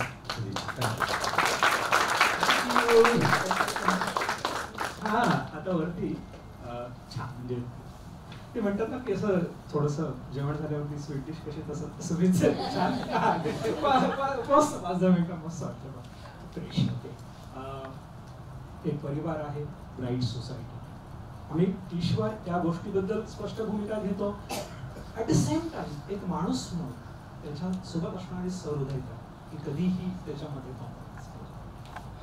कन्सेप्ट एका कन्सेप्ट बद्दल आमचा तार्किक वाद आहे. त्याच्या व्यतिरिक्त ह्युमन बिईंग म्हणून आपण खूप एकमेकांसोबत असं जोडले गेलेलो आहोत आणि भारतामध्ये ही मोठी बिरादरी आहे. मी स्वागत करेन वर्ध्यामध्ये. दोघेही या तुम्ही. आपण एक छान ब्रेनस्टॉर्मिंग वर्ध्यामध्ये आपण करूया. आता वरच्या फ्लोअरला आपलं जेवण आहे. ओके, अर्थात मी पुन्हा विनंती करतो की छोटी मुलं आणि ज्यांना दूर गावी जायचं आहे त्यांना प्राधान्य द्या आणि ब्राईटशी कोर कमिटीचे मेंबर आहेत ते सगळ्यात शेवटी जेवण. फाईन, ओके, चलो, thank you very much. Sable sir. हां, माझ्या ते पुस्तकाचं प्रकाशन आता झालं ते आणि मी गांधीजींवर एक पुस्तक लिहिले ते. त्या दोन्ही पुस्तकांच्या काही मोजक्या प्रती मी आणल्या, त्या तिथं विक्रीला ठेवल्यात. हा धनंजय ते तुम्हाला ज्यांना कोणाला घ्यायच्या आहेत त्यासाठी मदत करेल.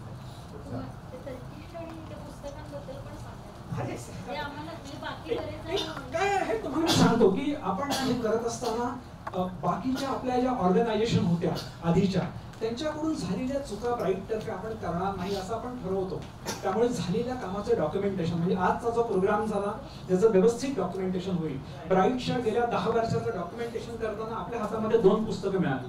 एक पुस्तक म्हणजे समोर बसलेले श्रोतवृंद, श्रोते, त्यांनी काही लिखाण केलं आणि जे वक्ते होते त्याच्यामध्ये अनेक जण महाराष्ट्रातले, देशातले अनेक नामांकित वक्ते, अशी आपण 2 पुस्तकं बनवली. आणि त्याच्यामध्ये मी आवर्जून आता जर का रवी असेल, रवी पुस्तक आणलेस का?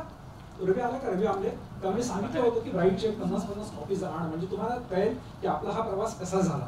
म्हणजे आपला प्रवास ज्या वेळेला स्टार्ट झाला त्यावेळेला केंद्रीय सत्ता बदललेली आहे, राज्यातली सत्ता बदललेली आहे, आपली स्पेस कमी झालेली आहे. कोणीही आपला नास्तिक परिषद घ्यायची म्हटली तर आदल्या रात्री मला पोलिसांची नोटीस येते. मी मधुजनचे आभार आणखी अशासाठी मानले, एकमेव संस्थेमध्ये मी असा पदाधिकारी आहे की मला इथे अजून FIR झालेली नाही माझ्यावरती.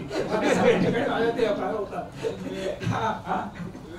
अजून वेळ आहे, अजून अन्यथा भरपूर असे 20 FIR वगैरे आहेत. माझं तर रेकॉर्ड आहे. FD कसं ठेवतात होतं.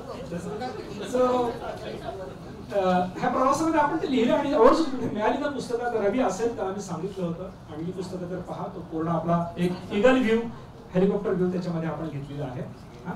तुमच्या ओळखीच्या ब्राईट सोबत संपर्क साधा, तुम्हाला ती पुस्तकं मिळतील. थँक्यू.